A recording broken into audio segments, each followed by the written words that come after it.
आवाज आ रही? नमस्कार साथियों, जय हिंद। मैं सौरभ सिंह स्वागत करता हूं आपका आपके अपने परिवार रोजगार विद अंकित में। साथियों, ये समय है 11:04 और ये समय है आपका केमिस्ट्री की पायलट बैच की क्लास का, जो कि चलती है आरआरबी, एएलपी और टेक्नीशियन के लिए। और मेरे मित्र, जैसा कि मैंने कहा था, आज आपकी 2 घंटे की क्लास होगी और ये अंतिम क्लास होगी केमिस्ट्री को लेकर, जिसमें हम पढ़ेंगे गैसेस और कार्बन एंड इट्स कंपाउंड्स। यानी कि कार्बन के कुछ यौगिकों के बारे में पढ़ेंगे और गैसेस के बारे में पढ़ेंगे, यानी कि गैसों के बारे में। एक रिमेनिंग पॉइंट बच गया था जो कल नहीं हो पाया था, तो उसको भी कवर करेंगे।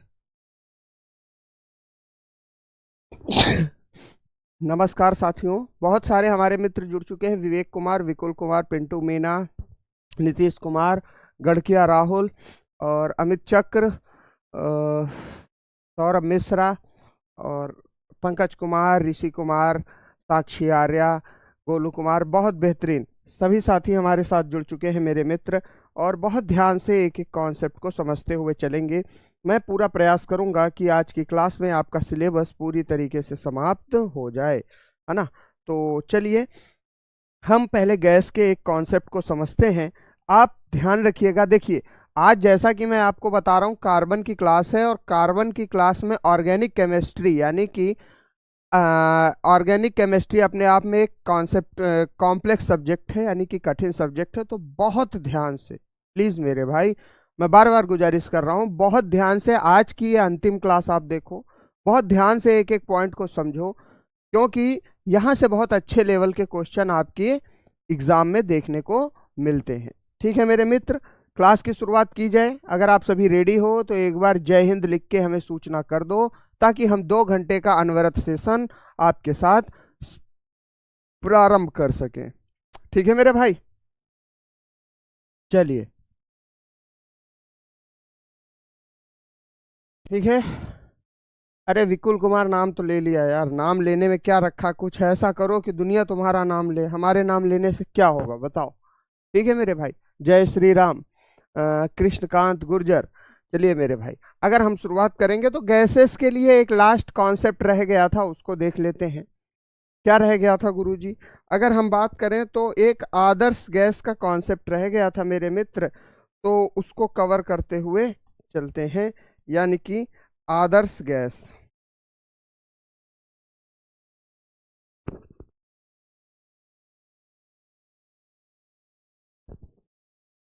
देखो, आदर्श गैस क्या होती है? वास्तविकता में इस दुनिया में आदर्श नाम की कोई चीज नहीं है, तो आदर्श गैस कैसे होगी? लेकिन फिर भी कॉन्सेप्ट आया है मेरे मित्र, तो उसको समझेंगे जरूर। ठीक, अगर हम बात करें आइडियल गैस किसे कहेंगे? आइडियल गैस कहेंगे किसे? आदर्श गैस किसे कहेंगे? ठीक है, आदर्श गैस। ठीक है सर, क्या होती है आदर्श गैस, बता दीजिए। देखो मेरे मित्र, अगर आदर्श गैस के बारे में बात की जाएगी तो आदर्श गैस वो गैस है, वो गैस है जिसके मध्य, जिसके अणुओं के मध्य, यानी कि जो गैस है उसके अणुओं के मध्य में क्या हो? आकर्षण बल तो हो। अणुओं के मध्य आकर्षण बल हो, आकर्षण बल हो, परंतु वह परंतु उसका आयतन परंतु उसका आयतन क्या हो मेरे भाई? परंतु उसका आयतन क्या हो? नगण्य हो, ना के समान हो। ठीक, ना के समान हो। अब बहुत ध्यान से सुनिएगा, ऐसा कब हो सकता है? ठीक, और दूसरी चीज, संपीड़ित भी ना हो। क्या हो? संपीड़ित भी ना हो। अगर हम देखें तो इसका सूत्र अगर हम लिखेंगे तो मेरे मित्र, पी वी बराबर एन आर टी होता है इसका फार्मूला। क्या होता है? पी वी बराबर एन आर टी होता है इसका सूत्र। जहां पर हम बात करेंगे मेरे मित्र, पी क्या होता है? प्रेशर होता है, यानी कि दाब होता है। प्रेशर होता है यानी कि दाब होता है। दूसरा V बराबर क्या होता है, वॉल्यूम होता है, यानी कि आयतन होता है। ठीक है गुरुजी। अच्छा, तीसरा R बराबर क्या होता है, गैस नियतांक होता है, गैस नियतांक होता है। और अगर हम ताप के बारे में बात करें तो ताप होता है टेम्परेचर। ठीक है भैया, टेम्परेचर यानी कि ताप होता है। बोलो कोई समस्या। पी वी बराबर एन आर टी, यहाँ से आप सीख क्या रहे हो कि पी वी बराबर एन आर टी, सब कुछ एक फिक्स वैल्यू पर हो, सब कुछ एक फिक्स वैल्यू पर हो, उसे हम आदर्श गैस कहते हैं। अच्छा, एक चीज और मैं लिख देता हूं, आदर्श गैस यह एक कल्पना मात्र है, केवल यह एक मात्र कल्पना है, कल्पना है। ठीक है मेरे भाई, कल्पना है। वास्तविकता में यह एकमात्र कल्पना है बस। ठीक है मेरे भाई, this is only, this ideal gas is imaginary, इसलिए इसके क्वेश्चन भी बहुत ज़्यादा नहीं पूछे जाते हैं। ठीक है, इमेजिनरी। ठीक है, ये केवल एक क्या है, वास्तविकता है, मतलब ये एक केवल एक कोरी कल्पना है, वास्तविकता में इसका कोई भी लेना देना नहीं है। बोलो यहाँ तक सभी को कॉन्सेप्ट क्लियर। कार्बन के लिए शुरुआत की जाए। अगर आप सभी रेडी हैं तो एक बार जय हिंद अवश्य कमेंट करें और हम कार्बन की शुरुआत करते हैं, मोस्ट इंपॉर्टेंट टॉपिक और सबसे आखिरी टॉपिक। ठीक है, बताओ क्लियर है, बेहतरीन। ठीक, चलिए स्टार्ट करते हैं कार्बन। ठीक है भैया,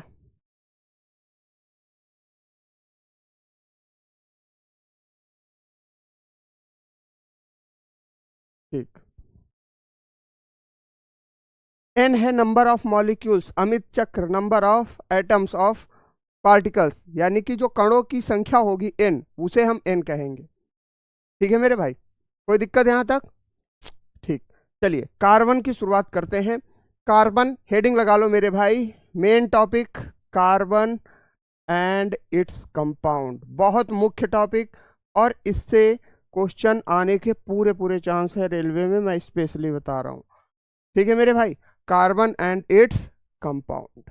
ठीक है गुरुजी, थोड़ा गहनता के साथ समझिएगा, क्योंकि ये वो श्रृंखला है कार्बन की, अगर आपने यहाँ पर एक भी कड़ी छोड़ी तो पूरा चैप्टर हाथ से निकल जाएगा। मैं पहले ही आपको सूचित कर दे रहा हूँ, कॉपी पेन लेकर बैठ जाओ, जो आपको लगे कि हाँ इंपॉर्टेंट है उसको नोट्स में लिखते जाना, जो आपको लगे। ठीक है मेरे भाई, ठीक। चलिए, अगर हम बात करें मेरे मित्र, तो कार्बन के बारे में बात करने से पहले मैं एक कॉन्सेप्ट को क्लियर करना चाहता हूँ।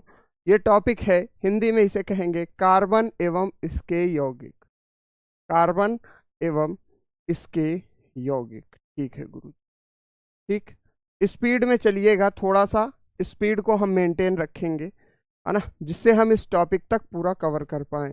देखो, अगर हम मेरे भाई बात करें तो क्या है कार्बन और इसके महत्वपूर्ण यौगिक, सबसे पहली बात होगी, चलिए अगर हम देखें तो एटॉमिक नंबर ऑफ कार्बन क्या होगा, बिल्कुल sir, atomic number of carbon क्या होगा मेरे मित्र, बताओ जल्दी से, कमेंट करते रहो। एटॉमिक नंबर ऑफ कार्बन क्या होगा, 6 होगा, बिल्कुल सर, ठीक, 6 होगा। ठीक, अगर हम इसका विन्यास देखें, इसका क्या देखें मेरे मित्र, विन्यास देखें, यानी कि परमाणु क्रमांक कितना है, परमाणु क्रमांक कितना है, परमाणु क्रमांक है 6। अगर हम इसका कॉन्फ़िगरेशन देखें, विन्यास देखें, अगर हम इसका विन्यास देखें तो विन्यास क्या हो जाएगा मेरे दोस्त, विन्यास हो जाएगा 2,4।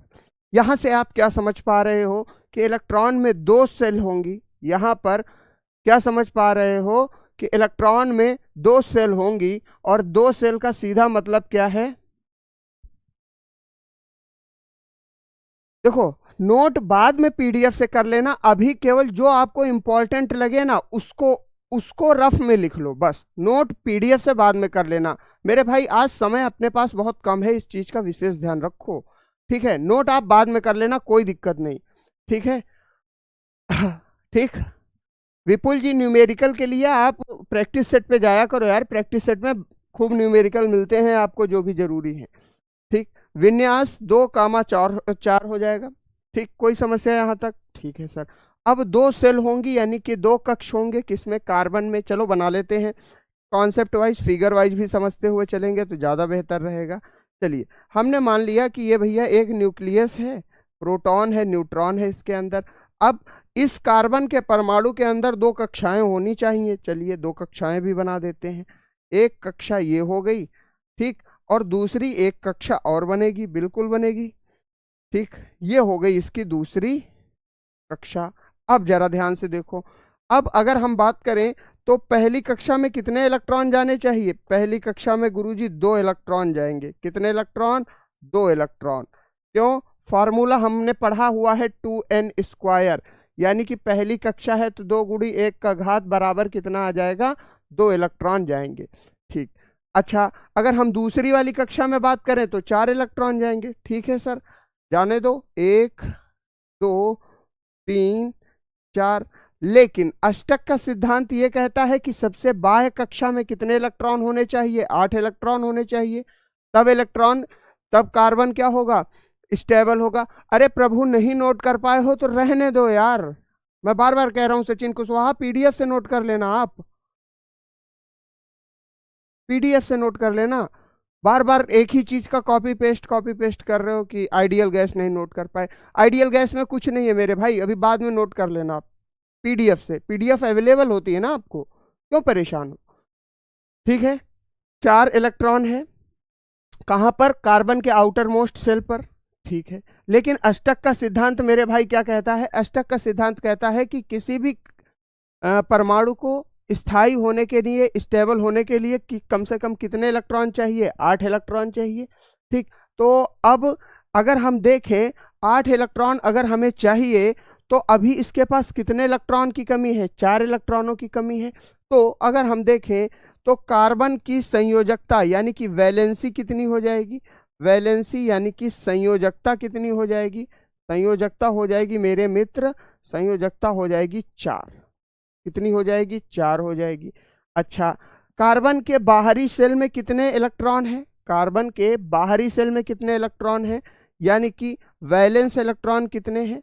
वैलेंस इलेक्ट्रॉन कितने हैं मेरे मित्र? वैलेंस इलेक्ट्रॉन यानी कि संयोजी इलेक्ट्रॉन कितने हैं? संयोजी इलेक्ट्रॉन जो सबसे बाहरी वाली कक्षा में मौजूद हो उन्हें हम संयोजी इलेक्ट्रॉन कहते हैं। क्या होते हैं वैलेंस इलेक्ट्रॉन? इधर लिख लो बहुत लोग। जो किसी परमाणु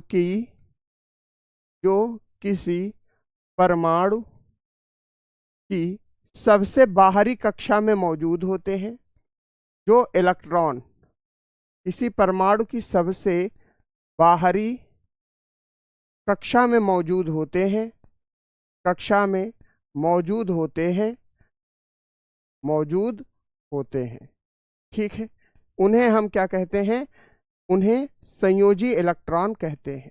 उन्हें संयोजी इलेक्ट्रॉन कहते हैं। संयोजी इलेक्ट्रॉन कहते हैं, ठीक है मेरे मित्र। कोई समस्या यहां तक? ठीक है। तो अगर हम देखें तो अंग्रेजी वाले बच्चों के लिए भी लिख देते हैं, number of electrons present in outermost cell.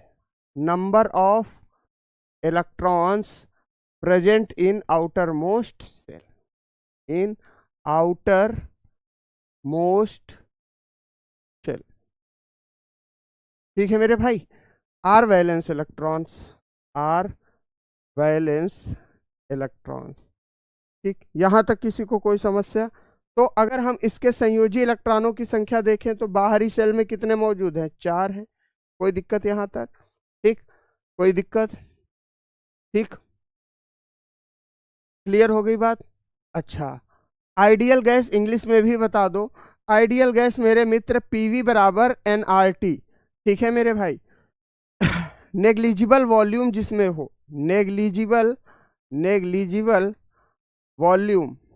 Volume, ठीक, एंड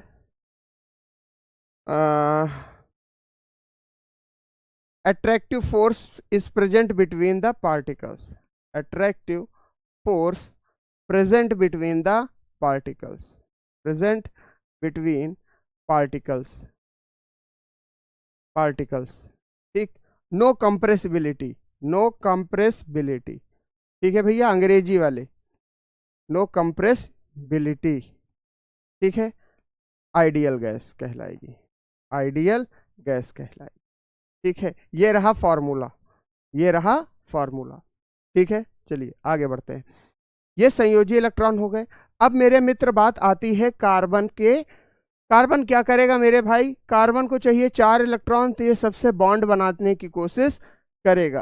ठीक है मेरे भाई, क्या होगा कि कार्बन की संयोजकता 4 है, ध्यान से देखिएगा, कार्बन की संयोजकता क्या है, 4 है। इसलिए इसलिए इसलिए कार्बन क्या करेगा, कार्बन कार्बन अधिकतर अधिकतर सभी तत्वों के साथ क्या करेगा मेरे मित्र, बंध बनाएगा, सभी तत्वों के साथ बंध बनाएगा, बंध बनाएगा। ठीक है सर, कोई समस्या नहीं। ठीक, कार्बन की वैलेंसी 4 है, इसको 4 इलेक्ट्रॉन चाहिए अपना अष्टक पूरा करने के लिए मेरे मित्र। तो वो क्या करेगा मेरे भाई, सभी बंधों के साथ क्या बनाएगा, बॉन्ड बनाएगा कार्बन। क्यों, क्योंकि इसको 4 इलेक्ट्रॉन और चाहिए ना, 4 इलेक्ट्रॉनों की कमी है। ठीक है मेरे मित्र, प्रशांत पांडे जी मैंने कह दिया है, नोट नहीं कर पाए पीडीएफ से नोट करना। और सभी साथी एक बात ध्यान से सुन लो कि जो भी नोट नहीं कर पाया है आइडियल गैस का कॉन्सेप्ट, वो पीडीएफ से बाद में नोट कर लेना यार। ठीक है, कोई दिक्कत यहां तक है ना, पीडीएफ से आप बाद में नोट कर लेना, कोई समस्या नहीं होगी, पीडीएफ आपके लिए अवेलेबल हो जाएगी। ठीक है ना, बेहतरीन तरीके से आप लिखते हुए चलो। अगर आपको लगे कोई चीज इंपॉर्टेंट है तो नोट्स में लिख लेना, ना लगे तो आप पीडीएफ से बाद में नोट बना लेना। लेकिन अब दोबारा कमेंट मत करना बार बार कि सर हमारा वो गैस छूट गया, उसको नोट करना है। नोट्स आप बाद में बना लेना, इससे क्लास का टाइम डिले होता है। आप नोट्स बनाओगे, आपका सिलेबस पीछे होगा, हमारा थोड़ी नहीं है। ठीक है ना भाई, बात समझो इसको, क्लियर हो गई बात। तो कार्बन क्या करेगा, सभी तत्वों के साथ बंध बनाएगा। अब अगर इसको हम ध्यान से देखें तो क्या लिख सकते हैं, carbons valency is 4, carbons valency is 4, valency is 4, so it will make bond with most of the elements, most of the elements। ठीक है गुरुजी, कोई दिक्कत। अच्छा, अब यहां से कॉन्सेप्ट नया जनरेट होता है। किसका कॉन्सेप्ट जनरेट होगा मेरे भाई, अब कॉन्सेप्ट जनरेट होगा दोस्त अब कॉन्सेप्ट जनरेट होगा किसका, एलोट्रोप्स ऑफ कार्बन का, यानी कि allotropes of carbon, allotropes of carbon. ठीक है गुरुजी, कोई समस्या वाली बात नहीं है। यानी कि अगर हम इसको देखें तो कार्बन के अपरूप कहेंगे, हिंदी में क्या कहेंगे, कार्बन के अपरूप, कार्बन के अपरूप कहेंगे। ठीक है सर, कोई दिक्कत। सबसे पहला कार्बन का अपरूप कौन सा हो जाएगा मेरे मित्र, 3 प्रकार के कार्बन के अपरूप होंगे। पहला हो जाएगा हीरा, यानी कि डायमंड, डायमंड। ठीक है, दूसरा मेरे मित्र क्या हो जाएगा, दूसरा हो जाएगा ग्रेफाइट, ग्रेफाइट। ठीक, तीसरा क्या हो जाएगा, तीसरा हो जाएगा फ्लोरीन, फ्लोरीन। कोई समस्या। चलिए अब हम एक एक करके इनके कॉन्सेप्ट को समझते हैं। अगर हम डायमंड के बारे में बात करें तो यह सबसे कठोर पदार्थ होगा, सबसे कठोर पदार्थ होगा। ठीक है सर, यानी कि हार्डेस्ट एलिमेंट, हार्डेस्ट एलिमेंट। ठीक है सर, कोई समस्या नहीं। दूसरा, अगर हम देखें तो इसका अपवर्तनांक, अपवर्तनांक क्या होगा मेरे मित्र, अपवर्तनांक उच्च होगा, अधिक होगा, अधिक होगा। ठीक है मेरे भाई, कोई समस्या। ग्रेफाइट के बारे में बात करें तो इसका रिफ्रैक्टिव इंडेक्स हाई होगा, किसका, कार्बन का रिफ्रैक्टिव इंडेक्स क्या होगा, हाई होगा। ठीक है गुरुजी, अच्छा, और एक चीज समझ लो, कार्बन, हीरे में एक कार्बन, हीरे में एक कार्बन, एक कार्बन 4 अन्य कार्बनों के साथ जुड़ा होगा।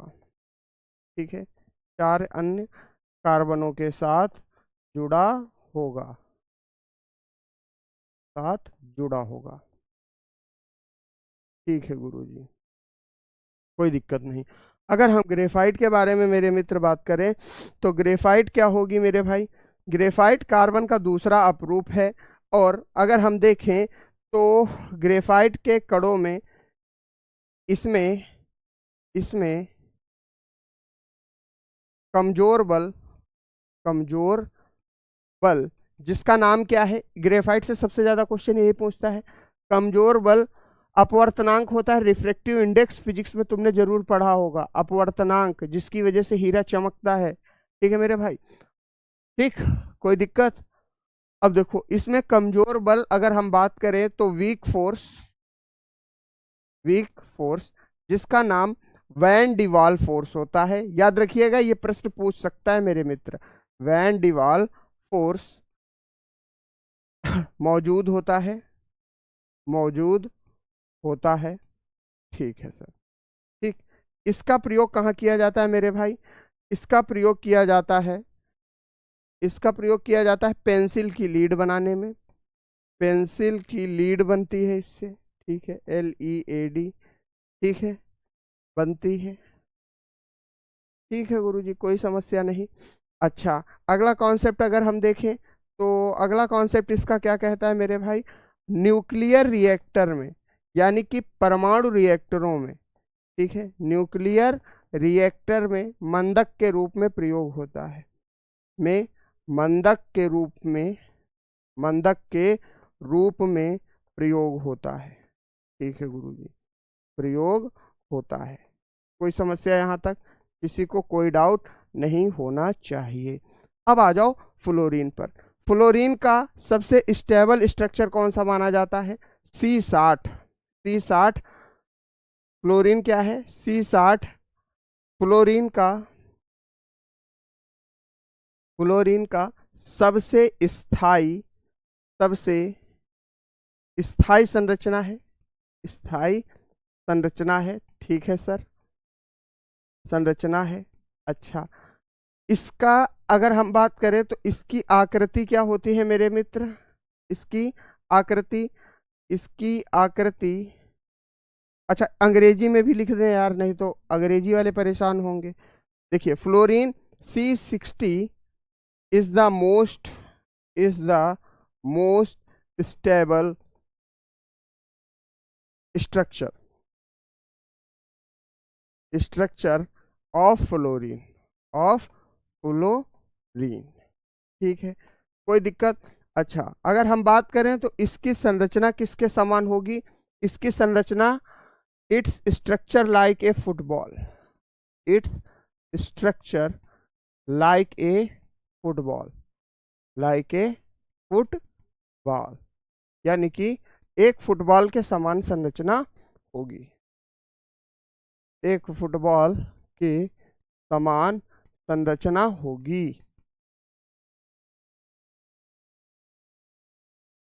बोलो, कॉन्सेप्ट क्लियर? ये एलोट्रोप ऑफ कार्बन है। अब यहां से कॉन्सेप्ट असली शुरू होता है, जहां से होती है कार्बन में कंफ्यूजन और कार्बन में समस्याएं। ये तो हो गए एलोट्रोप्स, ये तो बेसिक सी बातें थी। अगर हम देखें एलोट्रोप्स के बारे में, और ये जो पॉइंट आपने देखे, कार्बन की संयोजकता 4 है, कार्बन अधिकतर तत्वों के साथ बंध बनाएगा। ठीक है मेरे भाई, ये सारा बेसिक था। कार्बन के बारे में एक ब्रीफ सा परिचय दिया गया। अब कार्बन देखो अपने असली रंग क्या दिखाता है, यानी कि कार्बन के टिपिकल कॉन्सेप्ट अब इसके बाद शुरू होंगे। क्या आप सभी रेडी हैं कार्बन के सभी कॉम्प्लेक्स मेथड को समझने के लिए? बोलिए। श्याम सुंदर, शब्द मिल जाएंगे आपको मेरे मित्र, परेशान मत हो, PDF में मिल जाएंगे। ठीक है ना, तुम पढ़ाई पे ध्यान दो। शब्द छोटे हैं, थोड़ा बड़ा लिखें, वो सारी चीजें मैनेज हो जाएंगी। बताइए, रेडी? अब हम ऑर्गेनिक केमिस्ट्री के आगे तरफ बढ़े। ठीक है, देखो, एक मित्र शिवा हैं हमारे, पूछ रहे हैं कि सर जी यौगिकों की संयोजकता कैसे निकालते हैं। ध्यान से समझ लो शिवा, नोट कर लो इस बात को, मेरी बात को। मैं लिखूंगा नहीं, अब लिखने का टाइम नहीं है मेरे पास। देखो, किसी भी यौगिक की संयोजकता यानी कि किसी भी यौगिक के, या अगर हम बात करें यौगिक को हम एक परमाणु की तरह ले लेते हैं, उसमें अष्टक पूरा होने के लिए कितने इलेक्ट्रॉनों की कमी है। अब यौगिक है तो दो अलग अलग परमाणु होंगे, तो दोनों परमाणुओं के अष्टक को पूरा करने के लिए कितने इलेक्ट्रॉनों की कमी है, उसे हम संयोजकता कहेंगे, जितने इलेक्ट्रॉनों की कमी हो। ठीक है मेरे भाई, जो कॉन्सेप्ट परमाणु पे लागू है वही यौगिक पे लागू है, लेकिन यौगिक पे मेरे मित्र क्या हो रहा है, यौगिक पे एक से अधिक परमाणु है। ठीक है मेरे भाई, चलिए अब शुरू करते हैं हम थोड़ा सा ऑर्गेनिक कंपाउंड्स के बारे में, यानी कि जैविक यौगिक के बारे में। यहां से बहुत प्यारे कॉन्सेप्ट आते हैं। ऑर्गेनिक कंपाउंड, हेडिंग लगा लो, ऑर्गेनिक कंपाउंड। अच्छा, ऑर्गेनिक कंपाउंड ऑफ कार्बन। ठीक है मेरे दोस्त, बहुत ध्यान से समझिएगा। अगर हम बात करें ऑर्गेनिक कंपाउंड ऑफ कार्बन के बारे में, यानी कि कार्बन के यौगिक की संरचना, कार्बन के जैविक यौगिक, इसको हम क्या लिख सकते हैं, जैविक यौगिक लिख सकते हैं, बिल्कुल लिख सकते हैं, जैविक यौगिक। ठीक है मेरे में। अच्छा, ये ऑर्गेनिक केमिस्ट्री भी कही जाती है। ये क्या कही जाती है, ऑर्गेनिक केमिस्ट्री भी कही जाती है। क्लियर हो गई बात। अब बहुत ध्यान से सुनना, यहां पे मेरे भाई अगर तुमसे एक भी गलती हुई तो पूरा कॉन्सेप्ट चला जाएगा। केमिस्ट्री के सबसे कॉम्प्लेक्स, सबसे कठिन टॉपिक स्टार्ट होने जा रहा है आपके सामने, सब सर्वाधिक कठिन। ठीक है, इसे हम क्या कहेंगे, ऑर्गेनिक केमिस्ट्री कहेंगे। ठीक है मेरे भाई, चलिए अगर हम बात करें तो ध्यान से देखिएगा, मैं एक आपके सामने चार्ट बनाने जा रहा हूं, उसको बहुत ध्यान से समझिएगा। ऑर्गेनिक कंपाउंड कितने प्रकार के होते हैं, ऑर्गेनिक कंपाउंड यानी कि इसको जैविक यौगिक कहेंगे हम, जैविक यौगिक कहेंगे। अच्छा, अगर हम बात करें मेरे मित्र तो ऑर्गेनिक कंपाउंड में ये दो प्रकार के होते हैं मेरे भाई। ठीक, पहला अगर हम बात करें तो ये हो जाएंगे ओपन चेन कंपाउंड। ओपन, ध्यान से समझिएगा, ओपन चेन कंपाउंड। ये क्या होता है गुरुजी, हमें नहीं पता। ओपन चेन कंपाउंड का मतलब खुली बंद श्रृंखला। क्या होती है, खुली बंद श्रृंखला इसको कहते हैं। हिंदी में क्या कहते हैं, खुली बंद, बंद है बंध, ना कि बंद, बॉन्ड, खुली बंद श्रृंखला। ठीक है सर, चलिए अब देखो, एक तो हो गए ओपन चेन कंपाउंड। ठीक है, अच्छा इनको और क्या कहा जाता है, इनको मेरे मित्र एसाइक्लिक भी कहा जाता है, एसाइक्लिक भी कहा जाता, एसाइक्लिक और ओपन चेन कंपाउंड। क्लियर हो गई बात। दूसरा, अच्छा ठीक, अगर हम बात करें मेरे दोस्त, अगर हम देखें तो दूसरा कंपाउंड इसका क्या हो जाता है सर, दूसरा क्या हो जाता है, cyclic or, cyclic or closed chain compound. ये ओपन है तो ये क्या हो जाएगा, क्लोज्ड चेन कंपाउंड। अब देखना यहां से असली खेल शुरू होगा दोस्त, यानी कि अगर हम इसको देखें तो चक्रीय या बंद, क्या लिख देंगे इसको, इसको लिख देंगे भैया चक्रीय या बंद, बंध श्रृंखला। देखो क्या लिखेंगे, एक तो हो जाएगा बंद, दूसरा, दूसरा होगा भैया बंध। बंध और बंध में अंतर है। बंध क्या है मेरे मित्र, बंध है बॉन्ड, और बंध है क्लोज, बंध श्रृंखला। ध्यान से समझना, श्रृंखला। ठीक है, क्लियर हो गई बात। अच्छा, अगर हम बात करें मेरे मित्र तो अब अगर यहां पर ध्यान से देखें तो ओपन चेन कंपाउंड के भी दो भाग होते हैं। कौन कौन से,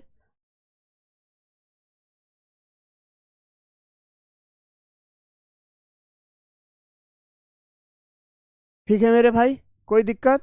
अच्छा, अगर हम देखें तो ओपन चेन कंपाउंड के कितने भाग होंगे भाई? अगर हम देखें तो इसका हो जाएगा होमोसाइक्लिक कंपाउंड। एक भाग इसका क्या होगा?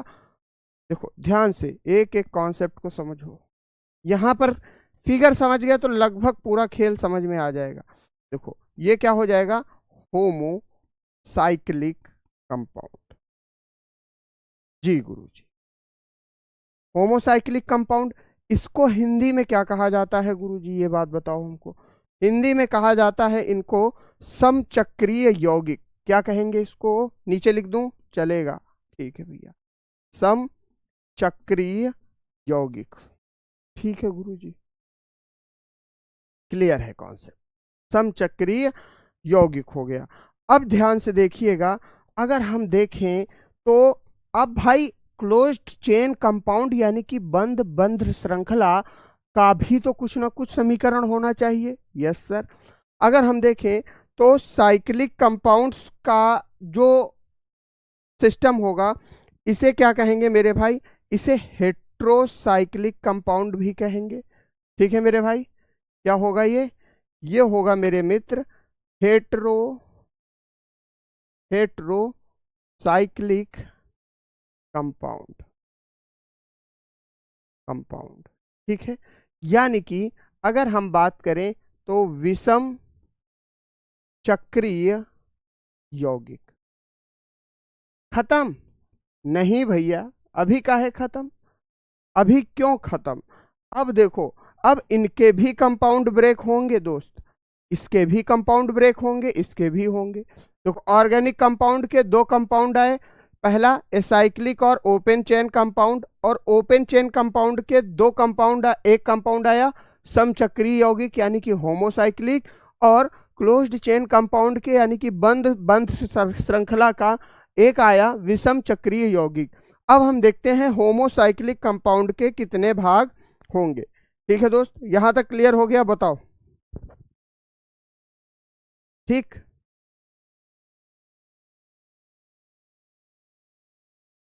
सॉरी, यहाँ पे थोड़ा सा ध्यान देने वाली बात है। हाँ, ओपन चेन कंपाउंड हो गया, ठीक। और अगर हम ध्यान दें तो सुनिए, ये होमोसाइक्लिक और हेट्रोसाइक्लिक,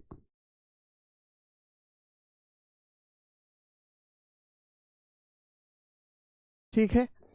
ये होमोसाइक्लिक जो है पुली बंध श्रृंखला है। अच्छा, अगर हम बात करें तो इसी के दो कंपाउंड है, एक तो ये है और एक ये है। मैं इसको इधर लिख दे रहा हूं, ठीक है मेरे भाई। एक होमोजीनियस है, एक हेट्रोजीनियस है। ठीक है, होमोसाइक्लिक कंपाउंड और एक है हेट्रोसाइक्लिक कंपाउंड। क्लियर हो गई बात यहां तक? अरे खुले में नहीं है प्रभु, ये ओपन चैन में नहीं है, ये साइक्लिक और क्लोज्ड का ही भाग है, ये देखो। ठीक है ना, खुले में नहीं, खुली बंद श्रृंखला नहीं है ये। ठीक है अमित चक्र, क्लियर हो गई बात? ये क्लोज्ड चेन कंपाउंड में है। ठीक, अब चलिए, अब हम आगे बढ़ते हैं। अगर हम बात करें दोस्त तो अब जो होमोसाइक्लिक कंपाउंड है ये दो प्रकार के होंगे। ये कितने प्रकार के होंगे? एक तो होंगे एलिसाइक्लिक, अच्छा, और दूसरे जो होंगे वो होंगे एरोमेटिक। ठीक है, अच्छा, अगर हम देखें तो कॉन्सेप्ट क्लियर है। ऑर्गेनिक कंपाउंड है, इसके दो प्रकार हैं, एक ओपन चेन कंपाउंड है और दूसरा क्या है? क्लोज्ड चेन कंपाउंड है। और क्लोज्ड चेन कंपाउंड के दो भाग हो गए, एक हो गया होमोसाइक्लिक कंपाउंड यानी कि समचक्रीय यौगिक, और दूसरा हो गया हेट्रोसाइक्लिक कंपाउंड यानी कि विषम चक्रीय यौगिक। अब अगर हम बात करें तो होमोसाइक्लिक कंपाउंड के दो भाग हो गए, एक एलिसाइक्लिक और एरोमेटिक। अगर हम बात करें तो एलिसाइक्लिक को हम एली चक्रीय कहते हैं, एली चक्रीय कंपाउंड कहते हैं। ठीक है मेरे भाई, और एरोमेटिक को हम क्या कहते हैं? खुशबूदार यौगिक। क्या कहते हैं? खुशबूदार यौगिक, यौगिक। ठीक है भैया, कोई दिक्कत यहाँ तक? अच्छा, यहाँ तक कॉन्सेप्ट क्लियर है होमोसाइक्लिक और हेट्रोसाइक्लिक में। अब देखो, अगर हम बात करें तो एरोमेटिक कंपाउंड के भी दो भाग हो जाते हैं। एक बेंजीन का, जो बेंजीन का स्ट्रक्चर होगा, और दूसरा नॉन बेंजीन का स्ट्रक्चर होगा। देखो, एक बेंजीन कंपाउंड होंगे, ठीक है, और दूसरा होंगे non benzene compound, non benzenoid compound.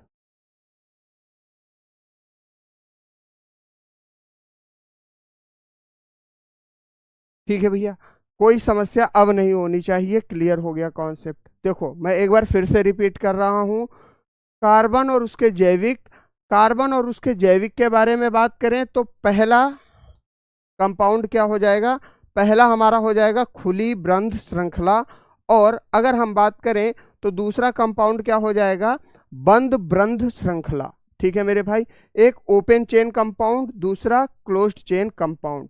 अगर हम देखें तो क्लोज्ड चेन कंपाउंड के दो भाग हैं। क्लोज्ड चेन कंपाउंड के कितने भाग हैं? दो भाग हैं। पहला अगर हम देखें तो ये होमोसाइक्लिक कंपाउंड है, और दूसरा क्या है? हेट्रोसाइक्लिक कंपाउंड है। किसका? बंद बंध श्रृंखला का, यानी कि क्लोज्ड चेन कंपाउंड का। तो क्लोज्ड चेन कंपाउंड के दो पार्ट हो गए, एक होमोसाइक्लिक और एक हेट्रोसाइक्लिक। अगर हम बात करें तो होमोसाइक्लिक क्या कहलाएंगे? समचक्रीय यौगिक कहलाएंगे, और हेट्रोसाइक्लिक कहलाएंगे विषम चक्रीय यौगिक। अगर हम समचक्रीय यौगिक के बारे में बात करें मेरे भाई, तो दो प्रकार के होते हैं। एक होते हैं एलिसाइक्लिक, यानी कि एली चक्रीय यौगिक, और समचक्रीय यौगिक का दूसरा भाग जो होता है वो एरोमेटिक कंपाउंड होता है, जिसको खुशबूदार यौगिक भी कहा जाता है। अगर हम देखें तो खुशबूदार यौगिकों को दो भागों में बांटा गया है, एक है बेंजीन कंपाउंड, दूसरा है नॉन बेंजीन कंपाउंड। ठीक, यानी कि एक कंपाउंड ऐसे जिनमें बेंजीन अधिकतम मात्रा में पाया जाता है, दूसरा नॉन बेंजीनिक कंपाउंड। ठीक है, कोई दिक्कत यहां तक? क्लियर हो गया? अमित चक्र जी, ठीक है भैया? ठीक, कोई समस्या? यहां तक क्लियर हो गया? ये चार्ट क्लियर हो गया? ठीक, अब हम आगे बढ़े। यहां तक किसी को कोई डाउट है तो बताओ। यहां तक अगर क्लियर है तो एक बार यस लिखकर हमें सूचित कर दो, ये कॉन्सेप्ट क्लियर है। ऑर्गेनिक कंपाउंड दो टाइप के होंगे, open chain compound, closed chain compound. Closed chain के दो प्रकार होंगे, एक तो होमोसाइक्लिक यानी कि समचक्रीय, दूसरा विषम चक्रीय क्लोज्ड चेन के। ठीक है मेरे भाई? और अगर हम देखें तो समचक्रीय के दो भाग होंगे, एली चक्रीय और एरोमेटिक। एरोमेटिक के दो भाग हो जाएंगे, benzene compound, non benzene compound. ठीक है, ठीक है भैया, कोई दिक्कत यहां तक? चलिए अब हम थोड़ा सा आगे बढ़ते हैं। चलिए, हेडिंग क्या लगाएंगे मेरे भाई? एलिसाइक्लिक और ओपन चेन कंपाउंड। ठीक है, ठीक, एलिसाइक्लिक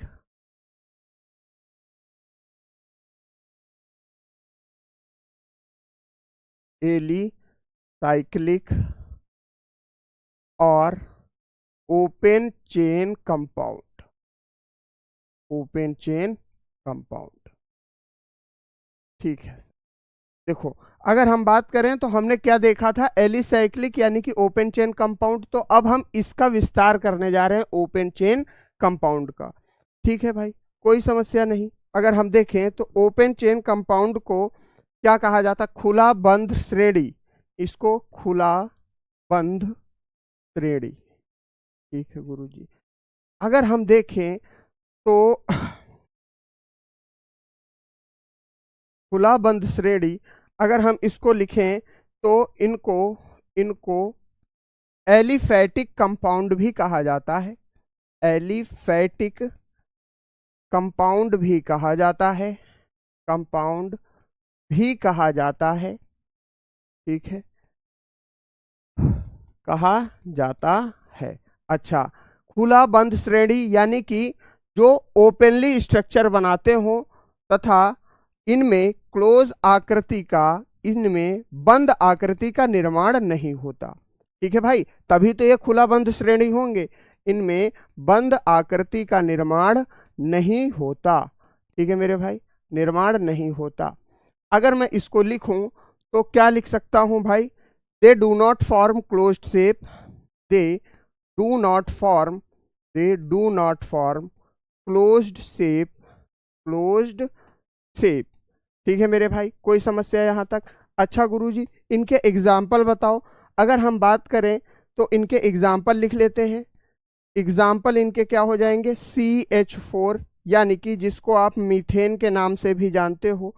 दूसरा अगर हम देखें तो H3 और CH3 यानी कि CH3 H3C हाइड्रोजन और कार्बन का कंपाउंड है, ये क्या कहलाएगा मेरे भाई, ये कहलाएगा इथेन, ठीक है, इथेन, ठीक है, कोई समस्या। एक मीथेन हो गया या इथेन हो गया। अगर हम बात करें तो ब्यूटेन भी इसका एग्जाम्पल होगा, मैं ब्यूटेन का भी स्ट्रक्चर बता देता हूं आपको।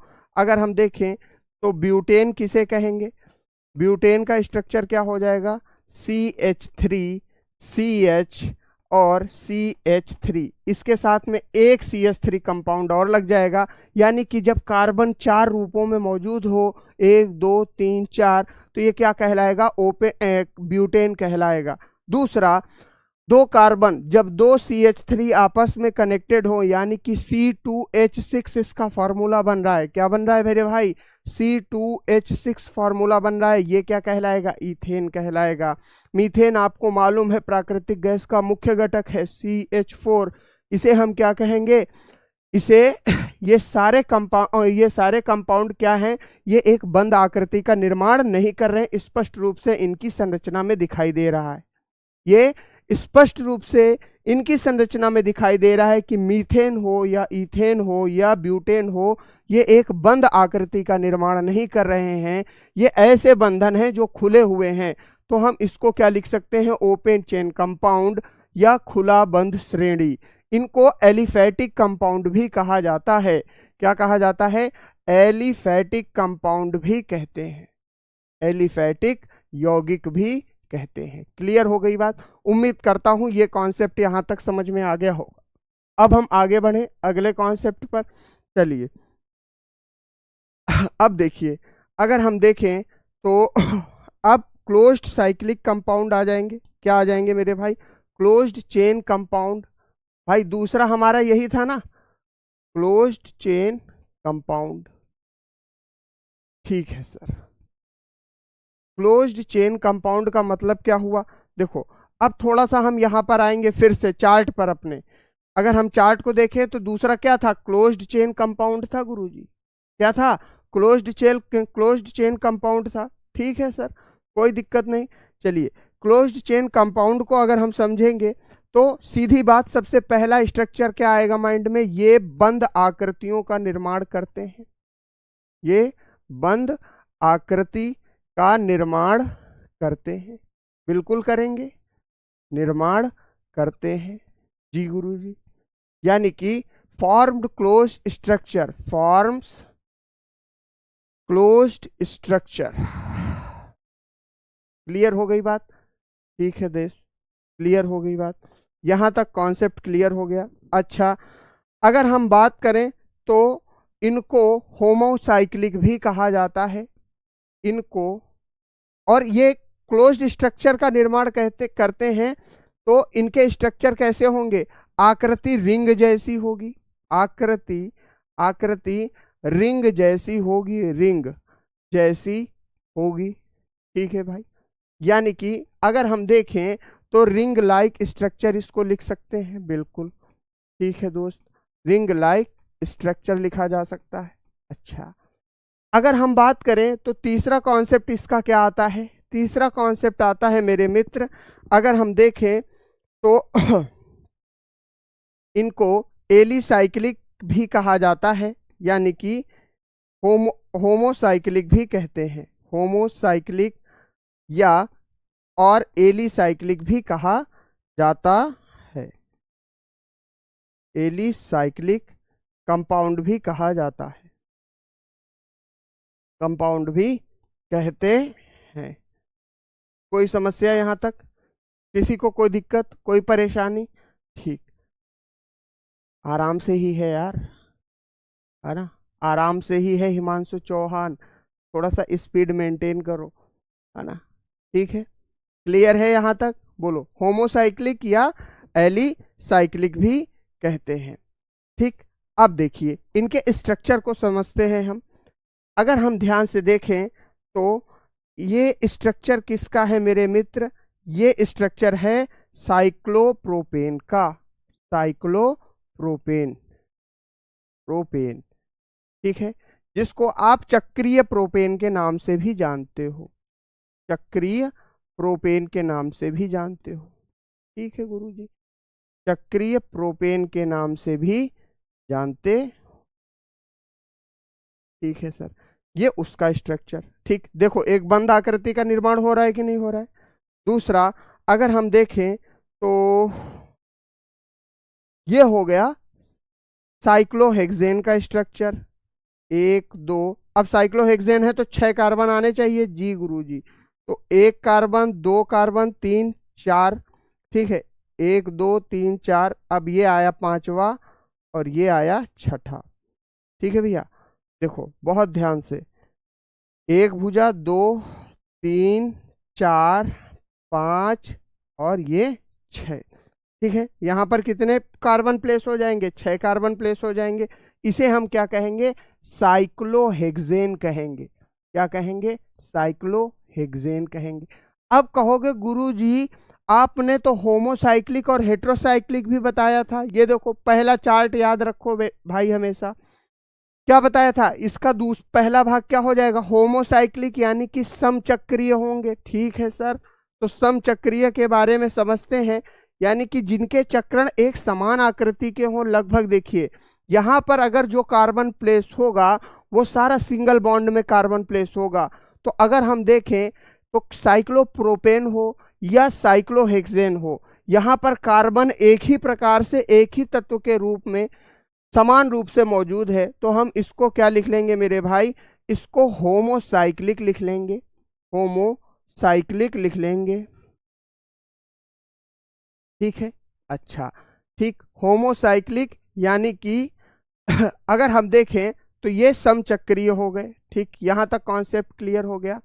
ठीक, अब देखो हेट्रोसाइक्लिक के बारे में बात करें तो दूसरा कंपाउंड देखो जिसमें कोई एक हेट्रोसाइक्लिक क्या होते हैं? जिसमें कार्बन के साथ कोई एक एक्स्ट्रा तत्व भी आ जाए, जिसमें कार्बन के साथ कोई एक एक्स्ट्रा तत्व भी आ जाए। हिंदी अंग्रेजी दोनों में लिखा है मेरे भाई।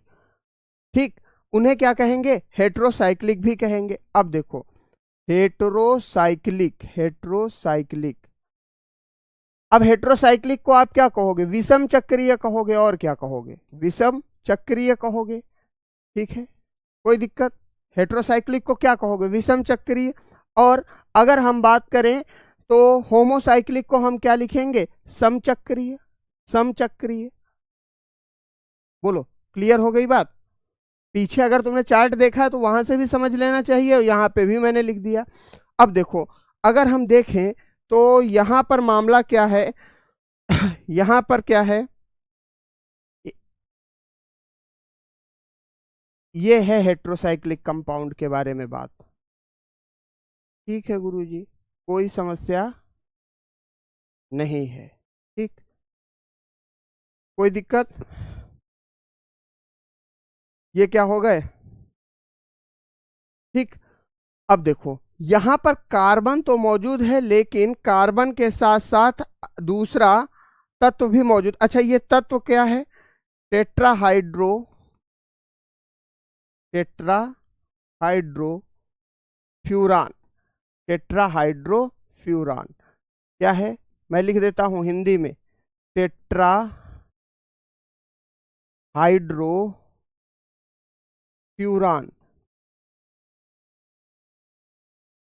क्लियर बात है। चलिए अगर हम देखें, अब ये मामला तो हमारा क्लियर हो गया क्लोज्ड चेन कंपाउंड का। अब लेकिन होमोसाइक्लिक और हेटेरोसाइक्लिक के बाद अब बात आएगी अगले कॉन्सेप्ट के बारे में।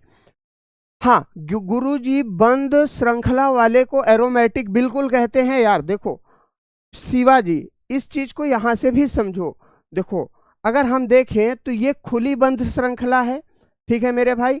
अच्छा, खुली बंद श्रृंखला के बाद तुमने ये देखा होगा चक्रीय बंद श्रृंखला, जिसका एक भाग था समचक्रीय यौगिक, जिसका एक भाग था समचक्रीय यौगिक। तो समचक्रीय यौगिक का क्या एरोमेटिक कंपाउंड नहीं है? तुम बताओ शिवा, समचक्रीय यौगिक का एरोमेटिक कंपाउंड नहीं है यानी कि खुशबूदार यौगिक जो है वो समचक्रीय यौगिक के ही तो भाग हैं। ठीक है, कोई दिक्कत यहां तक, कोई समस्या?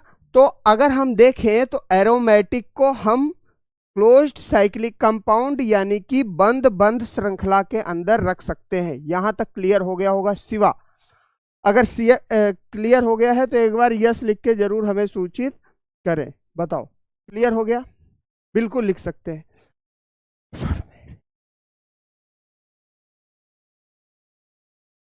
ठीक है, क्लियर हो गया शिवा? चलिए अब हम आगे बढ़ते हैं। अज्जू गुर्जर कह रहे हैं सर मेरी केमिस्ट्री अच्छी नहीं है। तो कोई दिक्कत नहीं मेरे भाई, मेहनत करनी पड़ेगी तभी अच्छी होगी, है ना, तभी अच्छी होगी। थोड़े से मेहनत तो करनी पड़ेगी। क्लियर है? चलिए अब हम आगे बढ़ते हैं दोस्त। अब बात करते हैं किसके बारे में? ये तो मैंने होमोसाइक्लिक और एलिसाइक्लिक के बारे में बात की। अब इसका एक प्रकार है एरोमेटिक यानी कि खुशबूदार यौगिक, उसको भी समझते हैं। यानी कि एरोमेटिक कंपाउंड क्या होंगे? एरोमेटिक कंपाउंड, ठीक है। एरोमेटिक कंपाउंड्स यानी कि इनको क्या कहा जाता है? इनको मेरे मित्र कहा जाता है खुशबूदार यौगिक, खुशबूदार यौगिक। ठीक है सर। अच्छा, अगर हम देखें तो ये कहां से लिए गए हैं? It is derived from the word aroma, it is derived from the word aroma. कौन सा शब्द है? एरोमा, जिसका मतलब होता है मीनिंग फ्रेगनेंस, मीनिंग फ्रेगनेंस। ठीक है मेरे भाई। अगर हम बात करें तो यह कहां से लिया गया है? यह एरोमा शब्द से, एरोमा शब्द से लिया गया है, जिसका अर्थ है सुगंध, जिसका अर्थ है सुगंध। क्लियर हो गई बात? कोई दिक्कत यहां तक? ठीक। अच्छा, अगर हम बात करें तो इसमें बेंजोनोइड और नॉन बेंजोनोइड कंपाउंड होते हैं, जैसा कि मैंने आपको बताया था। तो इनके स्ट्रक्चर्स देख लो, स्ट्रक्चर यानी कि संरचना देख लो, ठीक। अगर हम बात करें तो पहले बेंजीन को बना लेते हैं। संरचना ये मुख्यतः दो प्रकार के होंगे, जिसमें एक में बेंजीन होगा, सर्वाधिक होगा। देखिए अमित चक्र यार, बहुत ध्यान से समझो एक एक कॉन्सेप्ट को, है ना, तभी कॉन्सेप्ट क्लियर होंगे, है ना। और एक चीज को विशेष तौर पे ध्यान रखो, कंफ्यूजन मत पालो बेवजह की। हाँ ठीक है, स्टार्टिंग में एक कॉन्सेप्ट मैंने ओपन चेन में लिख दिया था, लेकिन बाद में उसको मैं 4 बार आपको करेक्ट करके बता चुका हूँ। ठीक है, तो कॉन्सेप्ट में कंफ्यूजन मत रखो, क्योंकि कंफ्यूजन अगर हो गया तो फिर पूरा कॉन्सेप्ट मिस हो जाता है। ठीक है, चलिए बहुत ध्यान से समझिए। अगर हम देखें तो संरचना देखें तो अब देखो यहां पर मैंने कहा था खुशबूदार यौगिकों के मुख्यतः 2 कंपाउंड होंगे, 2 भाग होंगे। कौन सा? एक तो बेंजीन, जिसमें प्रमुख घटक होगा बेंजनॉइड कंपाउंड। ठीक है भैया। अच्छा, हिंदी में इसे बेंजनॉइड ही कहेंगे और यौगिक कहेंगे। ठीक है। दूसरा नॉन बेंजनॉइड कंपाउंड होंगे, नॉन बेंजीनॉइड, यानी कि जिसमें बेंजीन प्रमुख रूप से घटक होगा, ठीक है, उन्हें हम क्या कहेंगे, बेंजीनॉइड कंपाउंड। और जिनमें बेंजीन प्रमुख रूप से घटक नहीं होगा उसे हम नॉन बेंजीनॉइड कंपाउंड कहेंगे। ठीक है भैया, यौगिक कहेंगे। अब देखो इनके स्ट्रक्चर से एक बार आप देख लो। अगर हम स्ट्रक्चर्स के बारे में बात करें तो सबसे पहला तो बेंजीन ही घटक बन जाता है। 1 2 3 4 5 और 6। एक ये डबल बॉन्ड हो जाएगा, यहाँ कार्बन कार्बन डबल बॉन्ड से जुड़ेगा, और यहाँ कार्बन कार्बन डबल बॉन्ड से जुड़ेगा, और यहाँ कार्बन कार्बन डबल बॉन्ड से जुड़ेगा। ये क्या है मेरे मित्र, बेंजीन है, बेंजीन। ठीक है सर। दूसरा अगर हम देखें तो एनालीन का भी कॉन्सेप्ट आपको देखने को मिलेगा। क्या मिलेगा, एनालीन। अजय सैनी, हम आपके बहुत कमेंट भी देखते हैं आपके टेलीग्राम पे, और आपकी समस्याएं काफ़ी रहती हैं, आपको समझ में नहीं आ रहा है, समझने का प्रयास करोगे तो समझ में आएगा, है ना। तो इस चीज़ को बहुत ध्यान से समझिए, ठीक है। चलिए अगर हम बात करें तो ये तो बेंजीन हो गया। दूसरा अगर हम एनिलीन का स्ट्रक्चर देखें तो एनिलीन का स्ट्रक्चर भी कुछ बेंजीन की तरफ होगा, बेंजीन की तरह होगा, लेकिन इसमें एक अंतर ये होगा कि इसमें NH2 जुड़ा हुआ होगा। ठीक है, NH2 जुड़ा हुआ होगा। और अगर हम बात करें बेंजीन में जब NH2 को जोड़ दिया जाए, बेंजीन में जब NH2 को जोड़ दिया जाए तो वो क्या बना देगा मेरे भाई, एनिलीन बना देगा। ठीक है, बेंजीन में क्या किया हमने, NH2 को लगा दिया, ठीक, तो ये क्या बना दिया इसने, एनिलीन बना दिया। ये क्या हो गया, एनिलीन। तो अगर आप देखो तो इसमें भी तो प्रमुख घटक बेंजीन है, इसमें भी तो प्रमुख घटक बेंजीन है। अगर बेंजीन नहीं होता तो आप NH2 किस में जोड़ते। तो ये सारे जो कंपाउंड है इनको हम क्या कहेंगे मेरे मित्र, इस प्रकार के कंपाउंडों को बेंजीनॉइड कंपाउंड कहेंगे, बेंजीनॉइड यौगिक कहेंगे। क्लियर हो गई बात, ठीक है। अब चलिए हम बात करते हैं जिन पर बेंजीन प्रमुख घटक नहीं होता है, यानी कि नॉन बेंजीनेट कंपाउंड के बारे में। देखिए अगर हम देखें तो अब स्ट्रक्चर देखिएगा, अब स्ट्रक्चर पूरी तरीके से परिवर्तित हो जाएगा। अभी तक संरचनाएं समान थी, ठीक, अब संरचना पूरी तरीके से बदलेगी।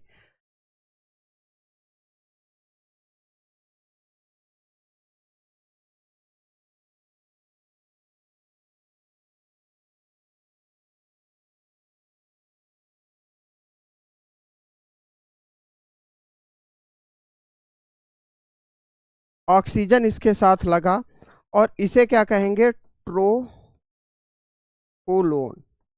ठीक है, अच्छा इसमें भी डबल बॉन्ड होंगे, बिल्कुल होंगे सर। अगर आप देखो इसका स्ट्रक्चर पूरी तरीके से परिवर्तित है, ठीक है मेरे भाई। ये क्या है, एक फुटबॉल टाइप का स्ट्रक्चर दिख रहा है, इसको हम क्या कहेंगे, ट्रोपोलोन कहेंगे।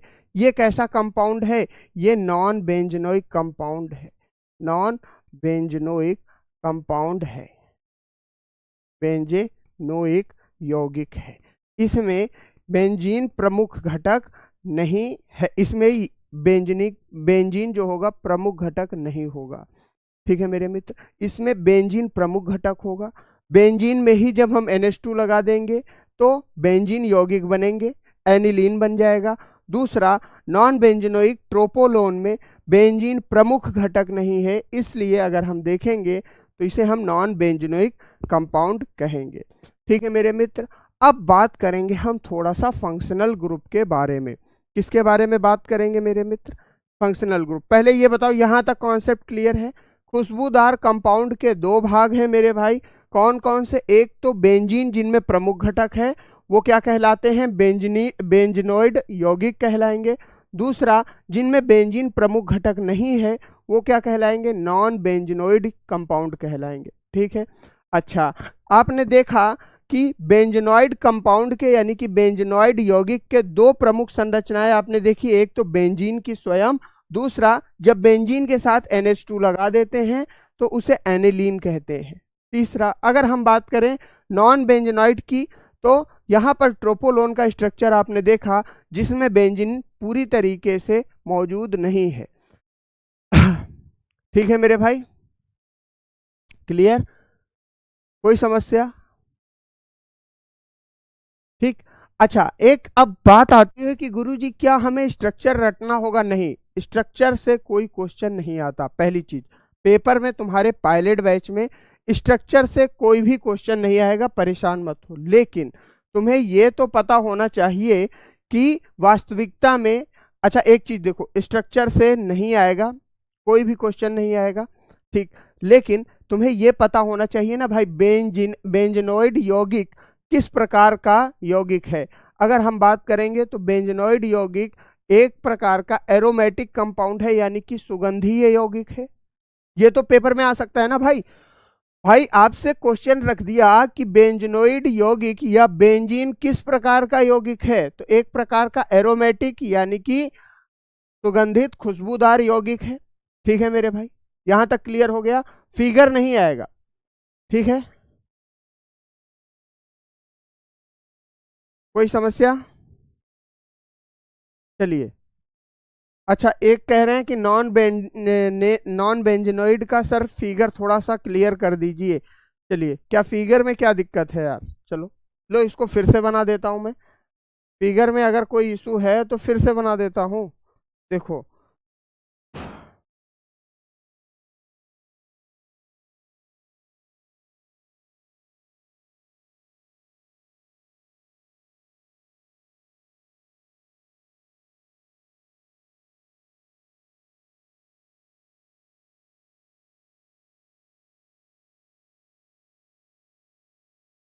ठीक है, अभी भी नहीं साफ आया?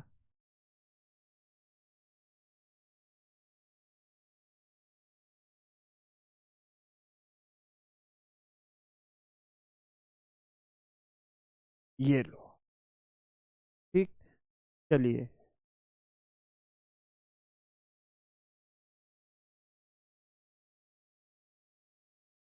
अब यहां से एक लाइन ये चली जाएगी, ठीक है? अब देखिए, अगर हम यहाँ पर बात करें तो यहाँ से एक लाइन ये आई और यहाँ से एक लाइन कुछ ऐसे आके आपस में मिलेंगी, ठीक। अगर हम देखें तो ट्रोपोलोन होगा। क्लियर हो गई बात? अभी बोलो कॉन्सेप्ट क्लियर है? अब तो कोई दिक्कत नहीं होनी चाहिए। अब स्ट्रक्चर क्लियर है, बड़ा हो गया, स्ट्रक्चर हो गया। नहीं, एनिलीन और बेंजीन कैसे सेम है? एनिलीन के साथ जब NH2 लगेगा तब बेंजीन बनेगा। हाँ, दो अगर हम बात करें तो एनिलीन बेंजीन का ही एक रूप है। क्लियर हो गई बात? चलिए, अब देखें अगला क्वेश्चन, अगला कॉन्सेप्ट समझते हैं। अब समझेंगे हम थोड़े से फंक्शनल ग्रुप के बारे में। फंक्शनल ग्रुप, ठीक है भैया। फंक्शनल ग्रुप जिनको हिंदी में कार्यात्मक समूह कहा जाता है। क्या कहा जाता है? कार्यात्मक समूह कहा जाता है। ठीक है गुरुजी, कार्यात्मक समूह किसे कहेंगे? अब जरा ध्यान से समझो। देखो, कार्यात्मक समूह के बारे में अगर हम बात करेंगे तो कार्यात्मक समूह ये उत्तरदायी हैं। किसके लिए उत्तरदायी हैं?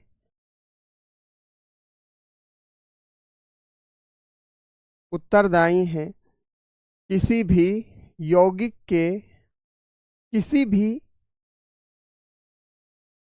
जैविक यौगिक के, जैविक यौगिक के रासायनिक गुणधर्म के लिए उत्तरदायी हैं। ठीक है मेरे भाई, रासायनिक गुणधर्म के लिए उत्तरदायी हैं, गुणधर्म के लिए उत्तरदायी हैं। ठीक है गुरुजी, इसका मतलब क्या हुआ? इसका कॉन्सेप्ट कहना क्या सर चाहते हो आप? देखो, किसी भी जैविक यौगिक के लिए, अभी तुमने जो पीछे पढ़े वो सारे ऑर्गेनिक कंपाउंड ही पढ़ रहे हो, अगर हम यहाँ पर देखें तो ये फंक्शनल ग्रुप जो है, कार्यात्मक समूह जो हैं, अलग अलग कार्यात्मक समूह, किसी में OH लगता है, किसी में COOH लगता है, ठीक है मेरे भाई। तो ये जो फंक्शनल ग्रुप है, कार्यात्मक समूह है, इनका सबसे प्रमुख काम क्या है, ये किसी भी जैविक यौगिक के लिए रासायनिक गुणधर्म के लिए उत्तरदायी हैं। और ये रेलवे में आया हुआ प्रश्न है कि किसी भी जैविक यौगिक के लिए निम्न में से रासायनिक गुणधर्मों के लिए कौन उत्तरदायी होता है। 4 ऑप्शन थे, functional group, aromatic compound, halocyclic compound, और चौथा नन ऑफ दीज। तो अगर आपने पढ़ा होगा तभी आप लगा पाओगे कि कार्यात्मक समूह जो है और वो किसी भी जैविक यौगिक के रासायनिक गुणधर्म के लिए उत्तरदायी हैं। चलो ये बात भी तुम्हें समझ में नहीं आई तो तुम ऐसा समझो कि इनका कार्य क्या होता है। ये इनका मेन काम ही यही है कि किसी भी यौगिक गुणधर्म के केमिकल प्रॉपर्टीज को डिसाइड करना। तो अगर हम इंग्लिश में लिख दें इसको तो क्या हम लिख सकते हैं, it is responsible for the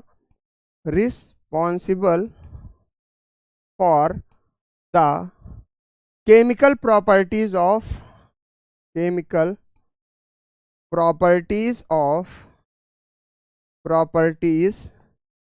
of any organic compound.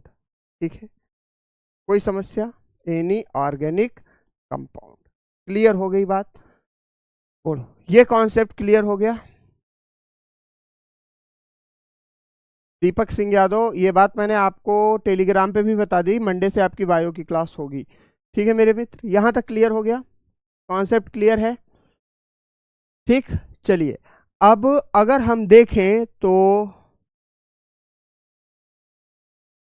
देखो, अब कुछ फंक्शनल ग्रुप की PDF मैंने लगाई है, तो ध्यान से समझ लेना दोस्त।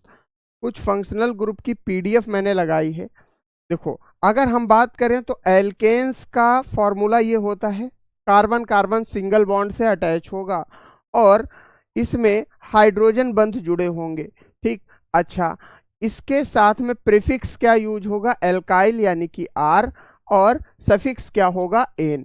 जैसे अगर हम बात देखें तो यहाँ पर 6 हाइड्रोजन लगे हुए हैं। ठीक है गुरुजी, यहाँ पर ये जो बंध लगे हुए हैं, तो ये कितने बंध लगे हुए हैं मेरे भाई, यहाँ पर अगर हम देखें तो 6 बंध लगे हुए हैं, H H H H।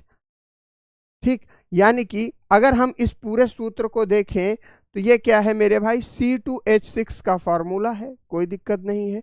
या अगर हम इसी एल्केन में देखें तो मीथेन भी एक फॉर्मूला बन जाता है, CH4। इसका स्ट्रक्चर क्या है, ये। ठीक, अच्छा, अगर आपको इनमें से अगर देखो पूरे कॉन्सेप्ट याद कर सकते हो तो याद करना, ना याद हो तो बस इतना याद करना कि भैया ये एल्केन है। अच्छा, ये एल्केन है, इनमें क्या होता है, सिंगल बॉन्ड होता है, बस इतना याद कर लेना प्रभु, इतने से तुम्हारा काम हो जाएगा। दूसरा अगर हम देखें तो दूसरा एल्कीन होता है। ठीक है गुरुजी, एल्कीन में क्या होते हैं, डबल बॉन्ड होते हैं। देखो, कार्बन कार्बन किससे जुड़े हुए हैं, 2 बंधों से जुड़े हुए, डबल बॉन्ड है। ठीक है, अच्छा, जिसमें 2 बंध होते हैं उन्हें इन प्रीफिक्स यानी कि यहां पर इन पर अंत में क्या लगाया जाता है, अंत में क्या लगाया जाता है, इन लगाया जाता है। और शुरू में क्या लगाया जाता है, शुरू में एल्कीनाइल लगाया जाएगा। ठीक है मेरे भाई, अगर हम देखें तो इथाइलिन क्या है, कार्बन कार्बन डबल बॉन्ड से जुड़े हुए हैं और इसमें कितने स्ट्रक्चर है, टोटल 4 हैं।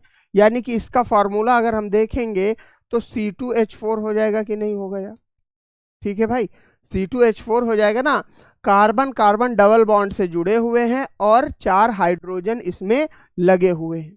ठीक है मेरे भाई, हिंदी में भी है यार, ये सब हिंदी इंग्लिश समान चलता है। एल्केन को हिंदी में भी एल्केन ही कहेंगे, अलग कुछ नहीं कहेंगे। जो लोग ये कह रहे हैं ना सर हिंदी में बताइए, तो एल्केन को एल्कीन ही कहेंगे, एल्कीन को एल्कीन ही कहेंगे। बात समझ में आ गई, क्लियर हो गई बात। ठीक, यहां तक कॉन्सेप्ट क्लियर। ये कुछ फंक्शनल ग्रुप मैंने लगाए हैं, इनको आप एक बार देख लीजिएगा। ठीक है, ये फंक्शनल ग्रुप आपके साथ में लगे हुए, नाइट्राइल्स हो गए, ईथर हो गए, कार्बोक्सिलिक एसिड हो गए, है ना, इनको एक बार देख लीजिएगा। अब कहोगे गुरुजी कार्बोक्सिलिक एसिड को हम हिंदी में क्या कहेंगे? कार्बोक्सिलिक एसिड ही कहते हैं। एसिड की जगह बस कर लो अपनी सुविधा के लिए अम्ल कर लो। अब ये ईथर है, इसको हिंदी में आप ईथर ही कहोगे, ठीक है। ये नाइट्राइल है तो नाइट्राइल ही कहोगे, इसकी हिंदी थोड़ी नहीं बनेगी यार। अब ये वैज्ञानिक से कहो कि इसकी हिंदी क्यों नहीं बनाए, नाइट्राइल है तो नाइट्राइल ही कहा जाएगा इसे, ठीक है। कोई समस्या यहां तक? आगे बढ़ते हैं। हैलाइड्स है, एसाइल हैलाइड्स है, एरीन्स हैं। अगर ये एरीन्स हैं तो एरीन्स ही कहे जाएंगे, ठीक है मेरे मित्र, एरीन्स ही कहे जाएंगे।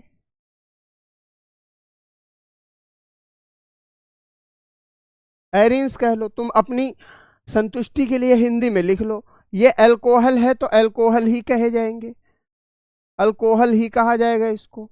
अपनी संतुष्टि के लिए हिंदी में लिख लो, इनके हिंदी अर्थ नहीं होते। अल्कोहल हो गए। एल्डिहाइड को हिंदी में क्या कहोगे? कोई अलग शब्द है क्या?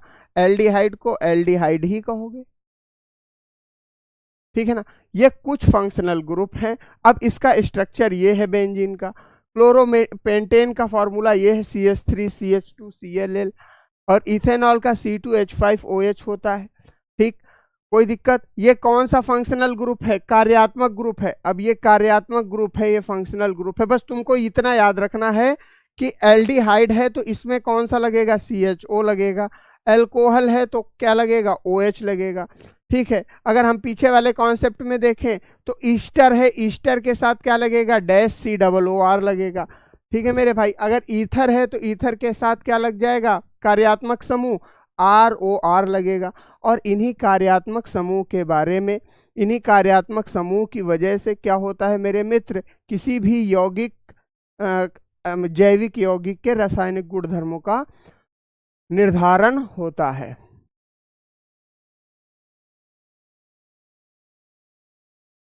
ठीक है। कोई दिक्कत है? कोई समस्या यहां तक? बोलो, ठीक। चलिए, हाँ लगना चाहिए। अजय कुमार बिल्कुल सही कह रहे हो, बिल्कुल लगना भी चाहिए, है ना। और भगवान करे लगता रहे। इसके लिए, इससे क्या होगा कि अगर तुमको खराब लगेगा तो इससे आगे बहुत सारे बच्चे हैं जो समझने का तो प्रयास कर रहे हैं। और एक चीज ये समझ लेना, बिना केमिस्ट्री के आप अगर RRB ALP का CBT 1 क्वालिफाई कर जाओ तब हमको बताना। CBT 2 तो पहुंचने की बहुत लंबी बात रही, CBT 1 अगर भी निकल जाए ना आप बिना केमिस्ट्री के, तो आपको दिक्कत, तब आप बात करिएगा, ठीक है। और दूसरी चीज ये भी समझ लो, अब विकल्प नहीं है मेरे भाई, ठीक। आप सोचो क्या केमिस्ट्री को इग्नोर करके आप निकल सकते हो साइड से? नहीं निकल सकते, पढ़ना तो पड़ेगा ना। सर 1 से 10 तक कॉन्सेप्ट ही बताओ कह रहे हैं, सब जो आपके लिए जरूरी है वो कॉन्सेप्ट है यहाँ पर, ठीक है। आप कुछ मत करना, इस PDF को एक बार देख लेना बस। ये 3 PDF हैं, ये सारे फंक्शनल ग्रुप आपको यहाँ पर देखने को मिल जाएंगे। क्लियर हो गई बात? ठीक। इतना याद कर लेना, इस PDF में अगर आपको प्रीफिक्स याद ना हो, सफिक्स याद ना हो, फिगर याद ना हो, तो क्या याद करना? खाली ये नाम याद कर लेना और इसका फंक्शनल ग्रुप याद कर लेना बस, ठीक। जैसे अगर हम बात करें तो नाइट्राइल है तो नाइट्राइल का फंक्शनल ग्रुप याद कर लेना, बस इसको याद कर लेना, पूरा कॉन्सेप्ट क्लियर हो जाएगा, ठीक। अच्छा, अजय कुमार कह रहे हैं वाह वाह बेहतरीन, ठीक है ना, बहुत बढ़िया, बहुत शानदार, शानदार जबरदस्त, है ना। और अजय कुमार जी देखिए, अगर आप बेहतरीन है, कहीं से भी पढ़ा होगा आपने, बहुत अच्छी चीज है, लेकिन आपका सिलेक्शन नहीं हुआ तभी तो आप बैच खरीद रहे हो। आप इस चीज को क्यों नहीं मान रहे हो मेरे भाई? आप अगर कहीं सिलेक्टेड नहीं हुए तभी आप यहाँ पर क्लास देख रहे हो या कहीं पे भी क्लास देख रहे हो, इसका सीधा मतलब आपके अंदर कुछ ना कुछ कमी रह गई थी। अगर आपने पहले ही परफेक्शन दिखा लिया होता तो आज की डेट में आप सिलेक्टेड होते कहीं ना कहीं। कुछ ना कुछ तो कमियां रही होंगी ना, इसको भी आप प्रैक्टिकल रूप से समझो। अगर आपके अंदर कमी नहीं होती तो क्या तुम बताओ, जिसका सिलेक्शन हो चुका होगा वो क्यों रेलवे का बैच लेगा? समझ रहे हो ना?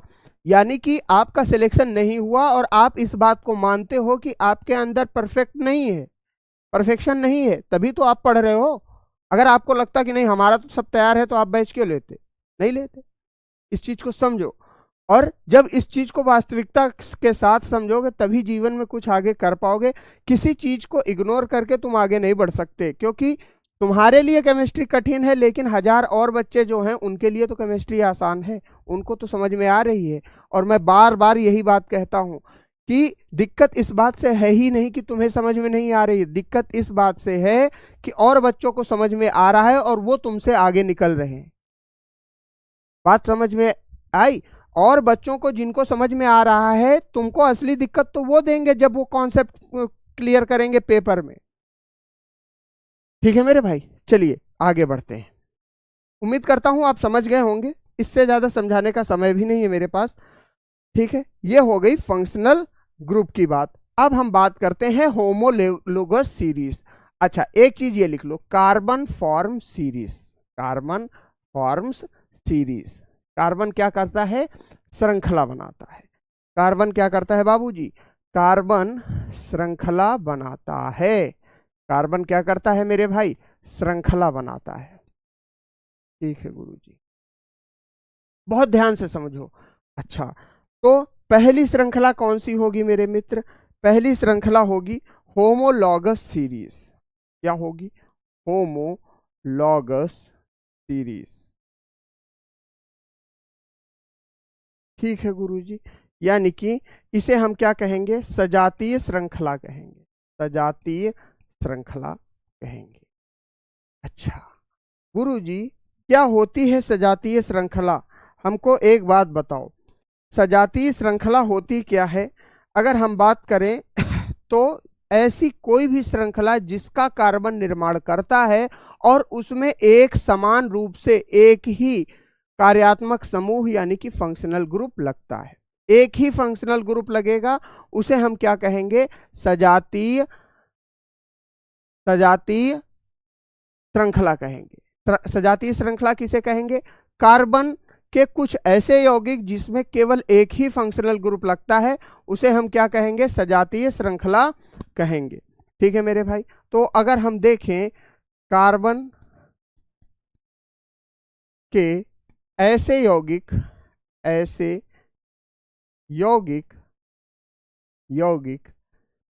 जिनमें समान कार्यात्मक समूह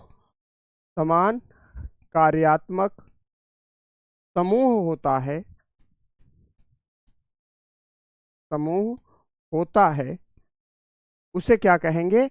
उसे सजातीय श्रृंखला कहेंगे। अंग्रेजी वाले बच्चे समझ लो, इंग्लिश वाले, यानी कि compounds of carbon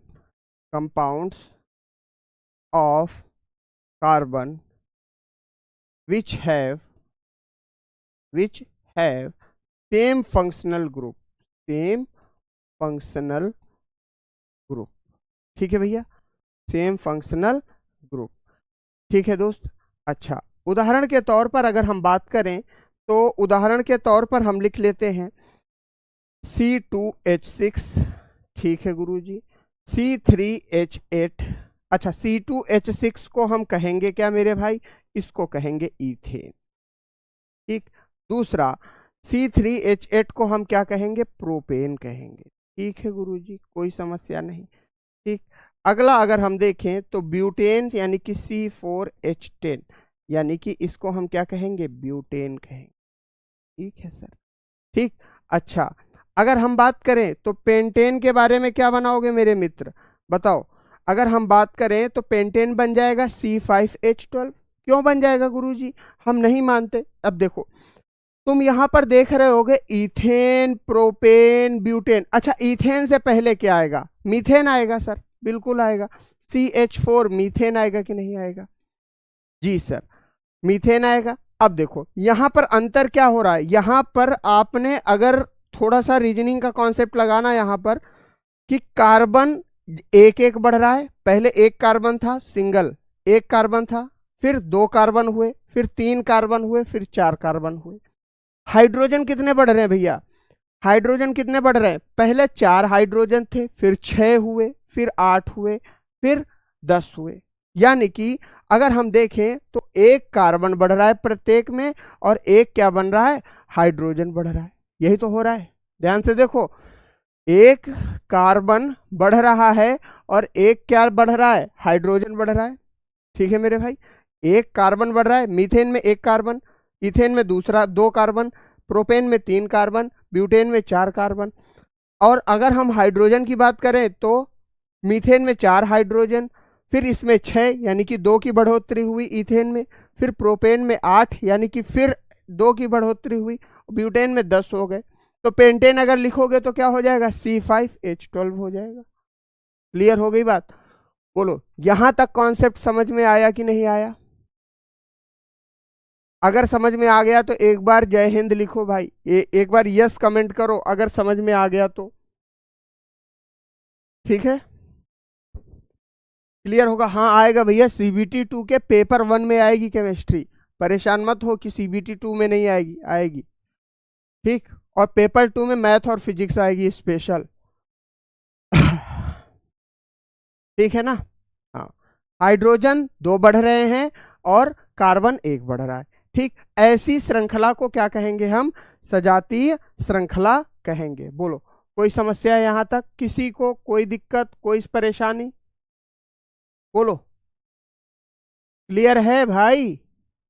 yes sir तो बता दो भैया, जिसको समझ में आया हो। सजातीय श्रृंखला, कार्बन के ऐसे यौगिक जिसमें समान कार्यात्मक समूह हो। देखो यहां पर तुमको समानता दिख रही है कि नहीं दिख रही है? एक ही कार्बन बढ़ रहा है और 2 हाइड्रोजन बढ़ रहा है, इसमें समानता नहीं दिख रही तुमको। अब जिसको नहीं आ रहा है तो वो तो फिर असंभव है ना मेरे भाई, फिर उसको आएगा भी नहीं, ये भी तो समस्या है।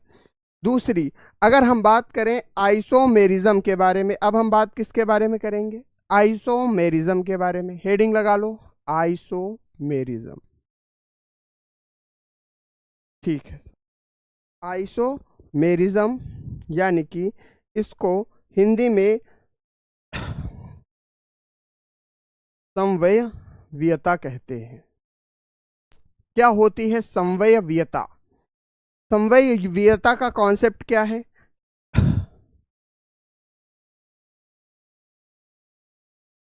देखो, समवयवीयता क्या है कि इनका आइडेंटिकल मॉलिक्यूलर फॉर्मूला होता है।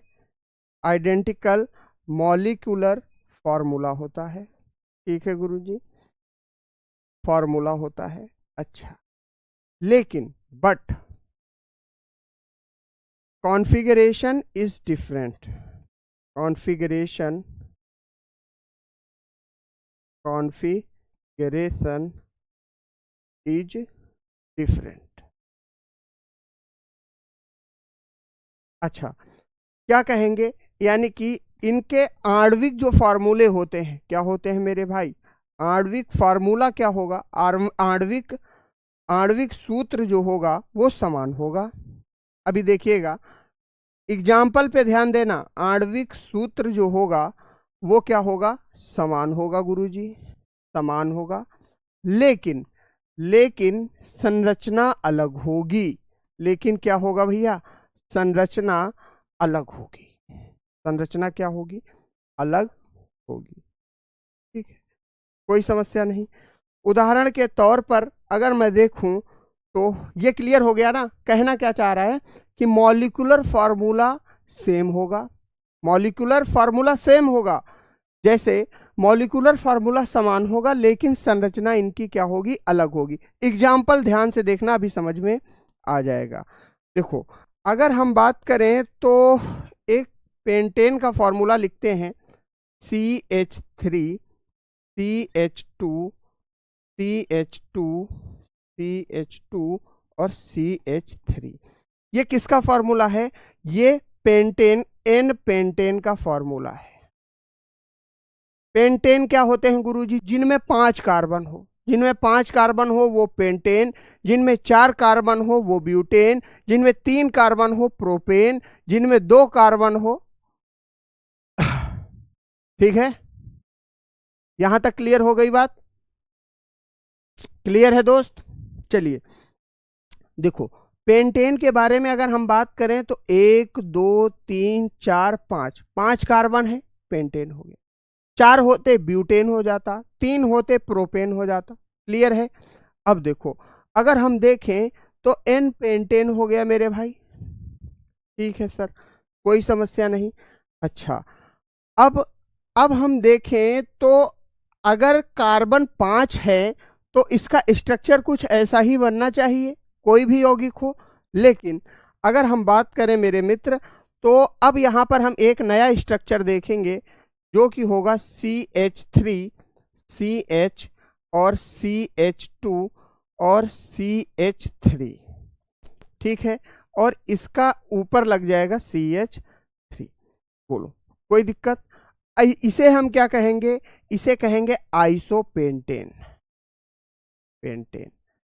अब देखो, अब इन दोनों स्ट्रक्चर्स को देखो, यहां पर आपको क्या देखने को मिल रहा है कि कार्बन 5 है कि नहीं है? बोलो, इसका फॉर्मूला क्या हो जाना चाहिए? इसका फॉर्मूला C5 हो जाना चाहिए। ठीक है, हाइड्रोजन कितने हैं? 3 2 5 2 7 2 9 3 12, C5H12। ठीक है गुरुजी, कोई दिक्कत? अब देखो, ठीक, C5H12 इसका फॉर्मूला है। ठीक, इसकी संरचना ये है।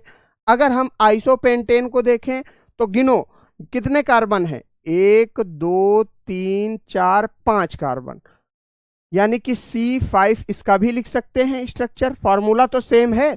अच्छा, हाइड्रोजन गिनो कितने हैं?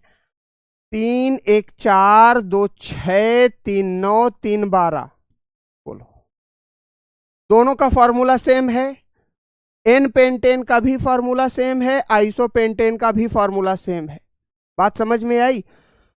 एन पेंटेन का भी फॉर्मूला सेम है C5H12 और आइसोपेंटेन का फॉर्मूला भी सेम है C5H12, लेकिन दोनों की संरचनाएं क्या हैं? अलग अलग हैं। देखो, स्ट्रक्चर इसका डिफरेंट है और स्ट्रक्चर इसकी संरचना डिफरेंट है, यानी कि इसकी संरचना अलग है और इसकी संरचना अलग है। इस प्रकार के यौगिक को आइसोमेरिज्म कहा जाता है या आइसोमर्स कहते हैं। ठीक है मेरे भाई, आज खत्म हो जाएगा करण निषाद सिलेबस। ठीक है, क्लियर हो गया? कॉन्सेप्ट क्लियर है? ये समझ में आ गया? ठीक, यानी कि आणविक सूत्र समान है, बिल्कुल समान है। देखो, C5H12 है, उधर भी C5H12 है, लेकिन संरचना अलग हो गई। ठीक, चलिए अब हम आगे बढ़ते हैं, अगले कॉन्सेप्ट पर आते हैं, हाइड्रोकार्बन पर आते हैं। किस पर आते हैं मेरे भाई? हाइड्रोकार्बन पर आते हैं। देखो, हाइड्रोकार्बन क्या होंगे, ध्यान से सुनिएगा। अगर हम बात करें तो हाइड्रोकार्बन यानी कि जब, पहले बताओ ये दोनों क्लियर हो गए कि नहीं क्लियर हो गए? यस और नो बता दो मेरे भाई, बस इतना बता दो। हाँ सर, क्लियर हो गए, है ना? ये वाला कॉन्सेप्ट क्लियर हो गया। आइसोमर्स क्लियर हो गए कि नहीं हो गए? और इससे पहले जो सजातीय श्रृंखला थी वो भी क्लियर हो गई। ठीक है मेरे भाई, जिनमें एक समान स्ट्रक्चर दिख रहा हो। जैसे अगर हम देखें तो एक सजाती में क्या हुआ, एक एक कार्बन बढ़ रहा है, दो दो हाइड्रोजन बढ़ रहे हैं। और दूसरा अगर हम देखें तो आणविक सूत्र जिसमें समान हो लेकिन संरचना अलग हो, उसे हम क्या कहेंगे? आइसोमर्स कहेंगे, समवियता कहेंगे। ठीक है, ठीक ठीक, चलिए अगला देखिए। अगर हम हाइड्रोजन की बात करें, हाइड्रोकार्बन की बात करें, जब कार्बन और हाइड्रोजन मिलकर यौगिक बनाते हैं, क्या करते हैं? मिलकर यौगिक बनाते हैं। मिलकर क्या करते हैं? यौगिक बनाते हैं। तो इन्हें क्या कहेंगे हम? इन्हें हाइड्रोकार्बन्स कहा जाता है। हाइड्रोकार्बन्स कहा जाता। ठीक है भैया, कोई समस्या? देखो, यानी कि compounds of hydrogen and carbon, compounds of hydrogen and carbon are known as hydrocarbons. Hydrocarbons, ठीक है गुरुजी।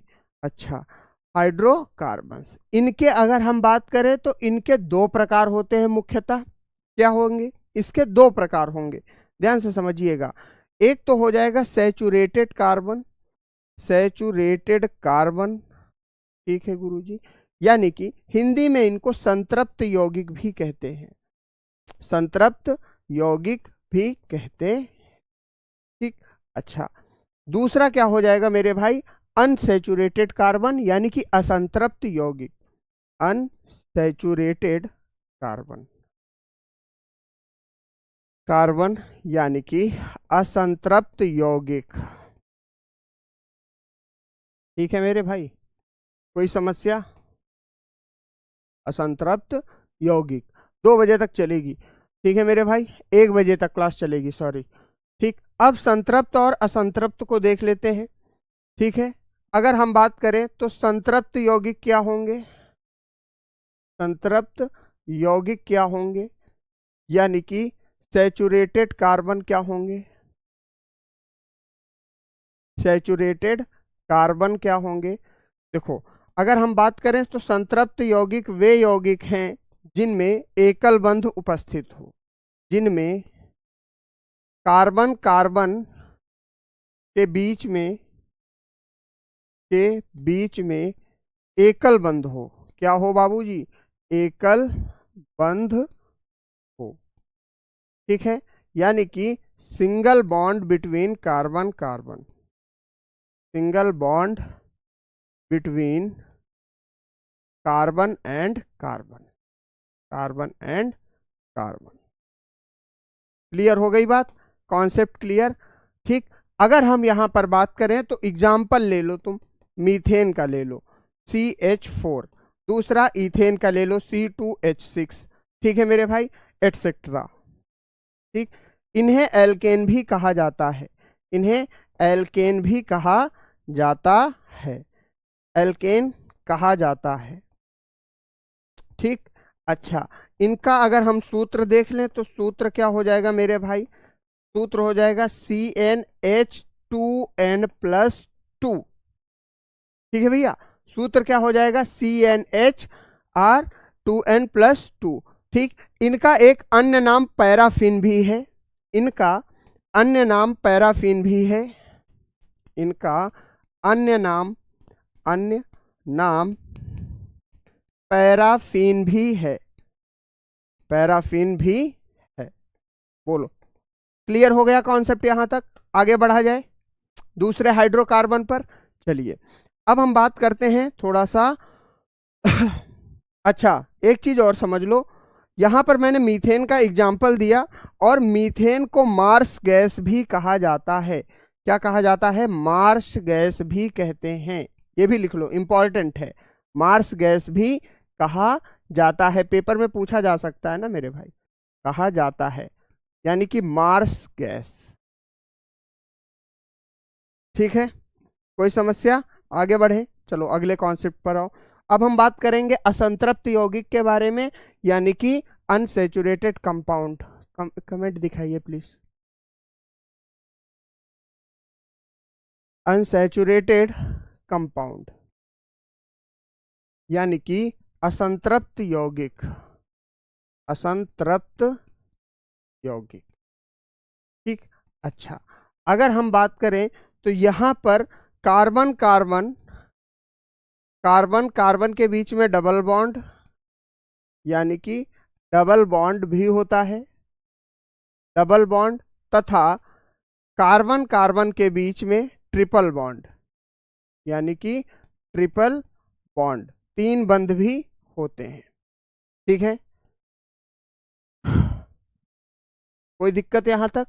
अच्छा, अगर हम बात करें तो डबल बॉन्ड वाले को क्या कहा जाएगा? ध्यान से देखो, अगर हम देखें तो डबल बॉन्ड वाले को क्या कहा जाएगा? डबल बॉन्ड वाले को हम एल्कीन कहेंगे। क्या कहेंगे मेरे मित्र? एल्कीन कहेंगे, एल्कीन कहेंगे। और इसका जो सूत्र होगा ना मेरे भाई, वो होगा CnH2n। अच्छा, CnH2n है, तो अगर हम देखें तो एक कार्बन रखते हैं, एक हाइड्रोजन रखते हैं, तो CH2 हो जाएगा पहला फॉर्मूला। ठीक है भाई, CH2 हो जाएगा ना? हाँ या ना प्रभु तो बोला करो। ठीक, दूसरा अगर हम देखें तो C2H4 हो जाएगा, C3H6 हो जाएगा। ठीक, ऐसे जो बढ़ता जाएगा ये क्या कहलाएंगे? एल्कीन कहलाएंगे। ठीक है। हाँ मेरे भाई चंद्रशेखर, अगर आज हो गया ईंधन का चैप्टर तो आज करा देंगे, नहीं तो फिर इसको कभी एक्स्ट्रा क्लास लेंगे, लेकिन अब केमिस्ट्री की रेगुलर क्लास नहीं होगी, आज ये लास्ट क्लास है आपकी। ठीक, कोई दिक्कत? चलिए, यहां तक कॉन्सेप्ट क्लियर है। अच्छा, अगर हम ट्रिपल बॉन्ड के बारे में देखें, ट्रिपल बॉन्ड के बारे में देखें तो ट्रिपल बॉन्ड क्या होता है? एल्काइन होता है, एल्काइन होता है। एल्काइन का सूत्र क्या हो जाएगा गुरुजी? सूत्र हो जाएगा मेरे मित्र CnH2n-2। ठीक है, CnH2n-2। अब अगर उदाहरण के तौर पर हम फार्मूला बनाए तो C1H2-2। ठीक है मेरे भाई। देखो, अगर हम इसका फॉर्मूला बनाए तो इसका फॉर्मूला क्या बनेगा? C2H2 बन जाएगा। ठीक है, बन जाएगा बिल्कुल, है ना? C2H2, 2 2 दूना 4 -2, हाँ बिल्कुल बन जाएगा ना भाई। अगर हम C3 का बनाए, C3H, तो 3 दूना 6, 2 C3H4 बनेगा बिल्कुल। बोलो सही है? C3 द्वितीयांश 6, 6 में से 2 गए, 4 बचे, C3H4। ठीक, अगर इसी प्रकार से C4 का बनाए, C4H, 4 दूना 8 में 2 गए, H6, एटसेट्रा, है ना? बाकी आगे तुम बना लेना। एल्किन क्लियर हो गई बात? बताओ, कॉन्सेप्ट क्लियर है? कॉन्सेप्ट क्लियर है प्रभु? डन है यहां तक मामला? कॉन्सेप्ट डन, हाँ या ना? यस कमेंट करो जल्दी से, जिसमें और आगे बढ़ा जाए।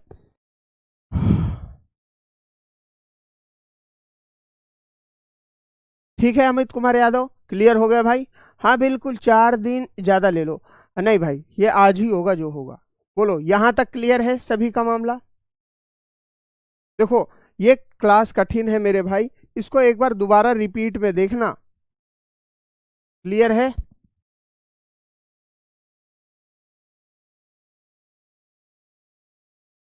अगर इतना कॉन्सेप्ट क्लियर हो गया हो, सैचुरेटेड अनसैचुरेटेड दोनों क्लियर हो गए हो, संतृप्त और असंतृप्त दोनों समझ में आ गए हो, तो सभी लोग एक बार यस कमेंट करें बिल्कुल।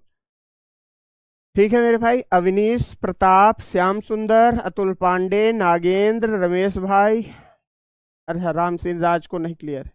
ठीक है मेरे भाई, है ना? राकेश यादव, जितेंद्र कुमार, अमीश कुमार पटेल, दीपक सैनी, अंकुर कुमार, सबको क्लियर है, बेहतरीन। ठीक है ना मेरे भाई, है ना? Concept clear. चलिए अगले कॉन्सेप्ट पर आते हैं। अब सैचुरेटेड अनसैचुरेटेड के बाद बात आ गई, यहां तक तो मामला क्लियर हो गया हमारा। ठीक है मेरे दोस्त?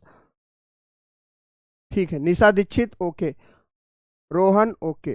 चलो भाई, अब हम बात करते हैं एल्कोहल्स के बारे में, एल्कोहल्स के बारे में। ठीक है, ठीक, एल्कोहल्स, इनका मुख्य कार्यात्मक समूह क्या होगा? मुख्य कार्यात्मक समूह क्या होगा? कार्यात्मक समूह क्या होगा? OH होगा मेरे। क्या होगा? OH होगा। एल्कोहल का मुख्य कार्यात्मक समूह क्या होगा? OH होगा। देखो मेरे भाई, मनीष यादव, तुमको नहीं क्लियर है ना मेरे भाई? दोबारा से क्लास देखना, जरूर क्लियर होगा। अगर ईमानदारी से क्लास देखोगे तो क्लियर हो जाएगा, नहीं तो फिर कोई मतलब नहीं।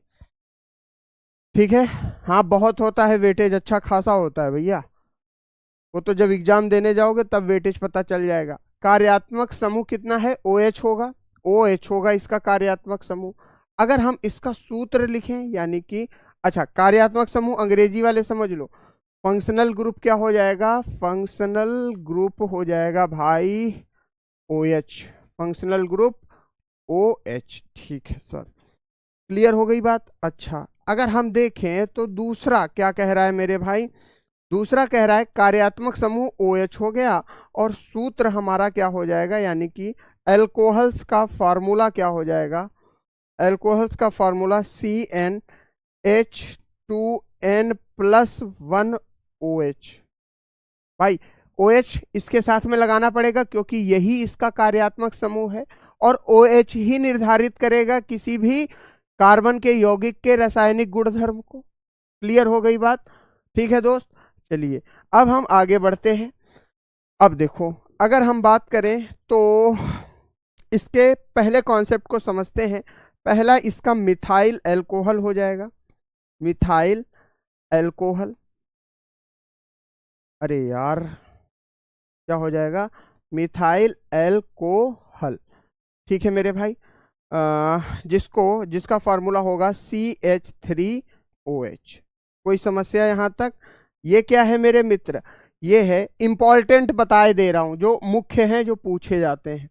ये क्या होंगे मेरे भाई, ये रंगहीन और विषयुक्त द्रव है, और विषयुक्त द्रव है, विषयुक्त द्रव है जिसकी सुगंध शराब के जैसी होती है। कैसी होती है? शराब जैसी होती है, जैसी होती है।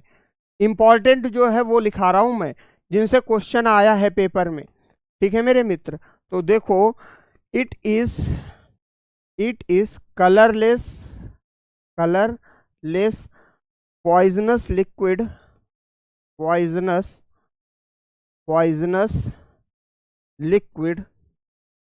लिक्विड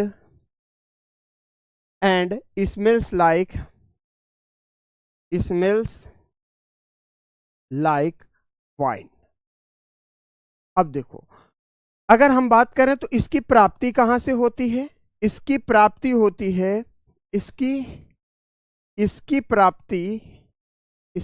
प्राप्ति होती है लकड़ी के आसवन से, लकड़ी के विनाशकारी आसवन से, विनाशकारी आसवन से होती है, आसवन से होती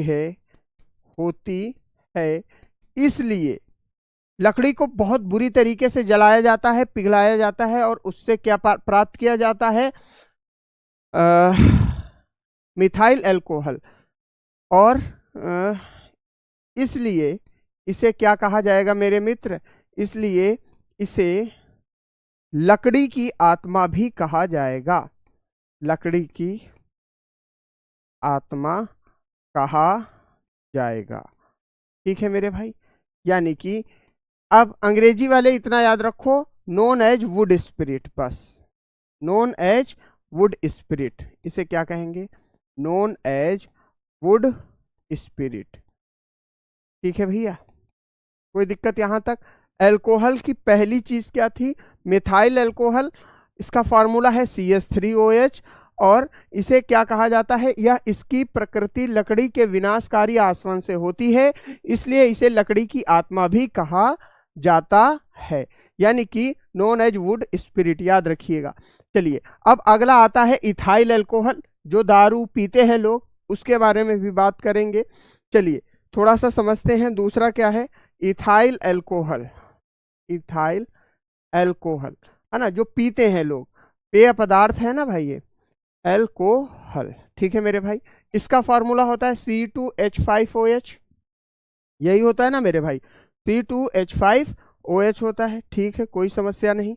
अगर हम बात करें तो इसकी रिएक्शन आप ध्यान से समझिएगा। अगर हम देखें तो CH2 double bond CH2 plus H2O, ये किसके संपर्क में रिएक्ट करेगी भाई? फॉस्फोरिक एसिड के संपर्क में। देखो CH2 प्लस H2O, यानी कि पानी भी इसमें मिलाया जाएगा, किसके साथ? C2H4 के साथ। C2H4 यानी कि इथीन के साथ जब पानी मिलाया जाएगा, किसकी प्रेजेंट में? किसकी प्रेजेंट में? फॉस्फोरिक एसिड की प्रेजेंट में, यानी कि H3 PO4, ये क्या है? फॉस्फोरिक अम्ल है, फॉस्फोरिक एसिड है। ठीक है, तो हमें क्या प्राप्त होगा भाई? हमें प्राप्त होगा C2H5OH, यानी कि तुमको क्या मिल जाएगी? एल्कोहल, इथाइल एल्कोहल मिल जाएगी, इथाइल एल्कोहल मिल जाएगी। ठीक है, अच्छा, अगर हम बात करें तो सर सर OH के सामान्य सूत्र द्वारा कैसे OH? ठीक है, बिल्कुल बताएंगे यार चंद्रशेखर, क्यों परेशान हो दोस्त, हम तुम्हारे लिए ही तो हैं। यहां तक कॉन्सेप्ट क्लियर हुआ कि नहीं हुआ? ठीक है, ये क्या होता है? इथाइल एल्कोहल होता है। चलो अब एक चीज समझ लो, किसमें कितने परसेंट, अच्छा, यूज्ड एज वाइन, ठीक है मेरे भाई, शराब की तरह उपयुक्त होती है। ठीक है, शराब की तरह उपयुक्त होती है, बिल्कुल होती है, उपयुक्त होती है। ठीक है मेरे भाई, कोई समस्या यहां तक? बोलो। ठीक, इसका और किस में प्रयोग किया जाता है? कॉस्मेटिक्स बनाने में भी प्रयोग किया जाता है, कॉस्मेटिक्स, पॉलिश,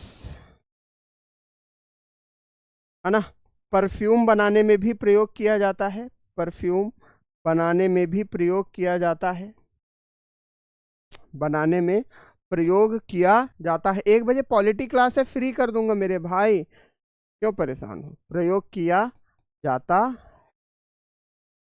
ठीक है दोस्त, यहाँ तक कोई समस्या किसी को नहीं होनी चाहिए। चलिए आगे बढ़ते हैं। अगर हम बात करें दोस्त, तो एक चीज यहाँ पर अब ध्यान रखना तुम, कि किसमें कितना मिक्सचर होता है। तो अल्कोहल में देख लो, जैसे ब्रांडी के बारे में बात करें, ब्रांडी, गिन और रम, इनसे ज़्यादा पूछता है, और वोडका से भी पूछता है। वोडका में कितना क्या पाया जाता है ना? मज़ा आ गई तुम लोगों को? ठीक है, विस्की भी ले लो, फिर खाली एक का है, काम चलाओगे, पूरा आनंद लो, है ना। तो इनके कभी कभी अनुपात पूछे जाते हैं कि कितने कितने परसेंट अल्कोहल मौजूद रहती है। ब्रांडी में अगर हम बात करें तो 40 से 50%, 40 से 50%। अगर गिन में बात करें तो 35 से 40%। ठीक है गुरुजी। रम में कितना होता है? रम में होता है 45 से 55%। ठीक है मेरे भाई। वोडका में कितना होता है? 30 से 40%। ठीक है, और विस्की में कितना होता है? 40 से 50%। क्लियर हो गया? इसमें इतनी मात्रा में अल्कोहल होता है, percentage of alcohol, percentage of alcohol. ठीक है दोस्त, कोई समस्या? चलो यहां तक मामला क्लियर है? बोलो। ठीक है, चलिए यहां तक उम्मीद करता हूं मैं आपको समझ में आ गया होगा। चलो अब हम थोड़ा सा समझ लेते हैं। चलिए ठीक है, आज के लिए इतना ही। जो इसका पार्ट बचा है मेरे मित्र, उसको हम अगली क्लास में जरूर कवर करेंगे, नेक्स्ट क्लास में कवर करेंगे, क्योंकि आपकी 1 बजे पॉलिटी की क्लास है।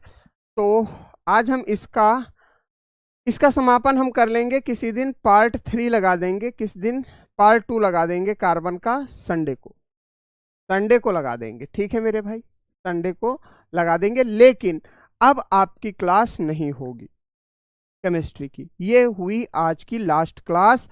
अब इसके जो थोड़े बहुत पार्ट बचे हैं, कार्बोक्सिलिक एसिड, साबुन एवं अपमार्जक, 3 पार्ट बचे हैं इसके। कौन कौन से बचे हैं? एक बचा है साबुन एवं अपमार्जक बचा है, ठीक है, ठीक है, और कार्बोक्सिलिक अम्ल बचे हैं, कार्बोक्सिलिक अम्ल बचे हैं मेरे मित्र, और एक बचा है आपका ईंधन। ठीक है, तो इन तीनों पॉइंट को हम किसी दिन एक क्लास लेकर कवर कर देंगे, एक मतलब आधे घंटे में काम हो जाएगा। ठीक है मेरे मित्र, तो कठिन थी आज की क्लास, बिल्कुल 2 घंटे की थी, है ना। इतना बैठने की ना तुम्हें क्षमता है और ना इतना हमने तुमको वास्तविकता में आज तक कभी पढ़ाया है। ठीक, तो केमिस्ट्री का सिलेबस एंड हुआ, केमिस्ट्री का सिलेबस कंप्लीट हुआ। मंडे से आपकी बायोलॉजी चलेगी, मंडे से क्या चलेगी बाबूजी? बायोलॉजी चलेगी। और केमिस्ट्री का काम सेवा समाप्त हुई। आप लोगों ने बहुत शानदार तरीके से पढ़ा होगा। नहीं, कल नहीं हो पाएगा मेरे मित्र, आज हम अपने घर जाएंगे, इस कारण कल हम उपलब्ध नहीं रहेंगे, इसलिए कल नहीं हो पाएगा। ठीक है ना। उसी टॉपिक में हम रेडियो एक्टिविटी से क्वेश्चन आते नहीं है, कोई मतलब नहीं। ठीक है मेरे भाई। और मनीष बघेल रेडियो एक्टिविटी आप देखोगे तो मॉडर्न फिजिक्स में भी आपको देखने को मिल जाएगी, लेकिन अगर आपका है इच्छा तो बिल्कुल हम एक क्लास में कवर कर लेंगे रेडियो एक्टिविटी, लेकिन इससे क्वेश्चन नहीं आते रेलवे में ज्यादा। ठीक है भैया, ठीक। चलिए, अब नहीं होगी क्लास मंडे से। ठीक है, सिलेबस लगभग कंप्लीट हो गया हमारा। हमने आपको सारे टॉपिक पढ़ा दिए जो आपके पेपर के लिए जरूरी हैं। केवल ये 3 पॉइंट बचे हैं, साबुन एवं अपमार्जक, कार्बोक्सिलिक अम्ल और ईंधन। ठीक है मेरे मित्र, बोलिए। ठीक। और आपको क्लास कैसी लगी, बिल्कुल आप टेलीग्राम ग्रुप में जरूर बताएंगे मैसेज करके कि कैसी लगी। ईमानदारी से, मेहनत से पढ़ते रहिएगा, हमेशा आगे बढ़िएगा, सिलेक्शन के लिए तैयारी कीजिएगा, क्योंकि अंत में आपका सिलेक्शन ही आपका साथ देगा। ना मैं साथ दूंगा, ना आपके रिश्तेदार साथ देंगे, ना आपके घर वाले, यहाँ तक आपके माता पिता भी आपका साथ जीवन भर नहीं दे सकते। ठीक है मेरे भाई।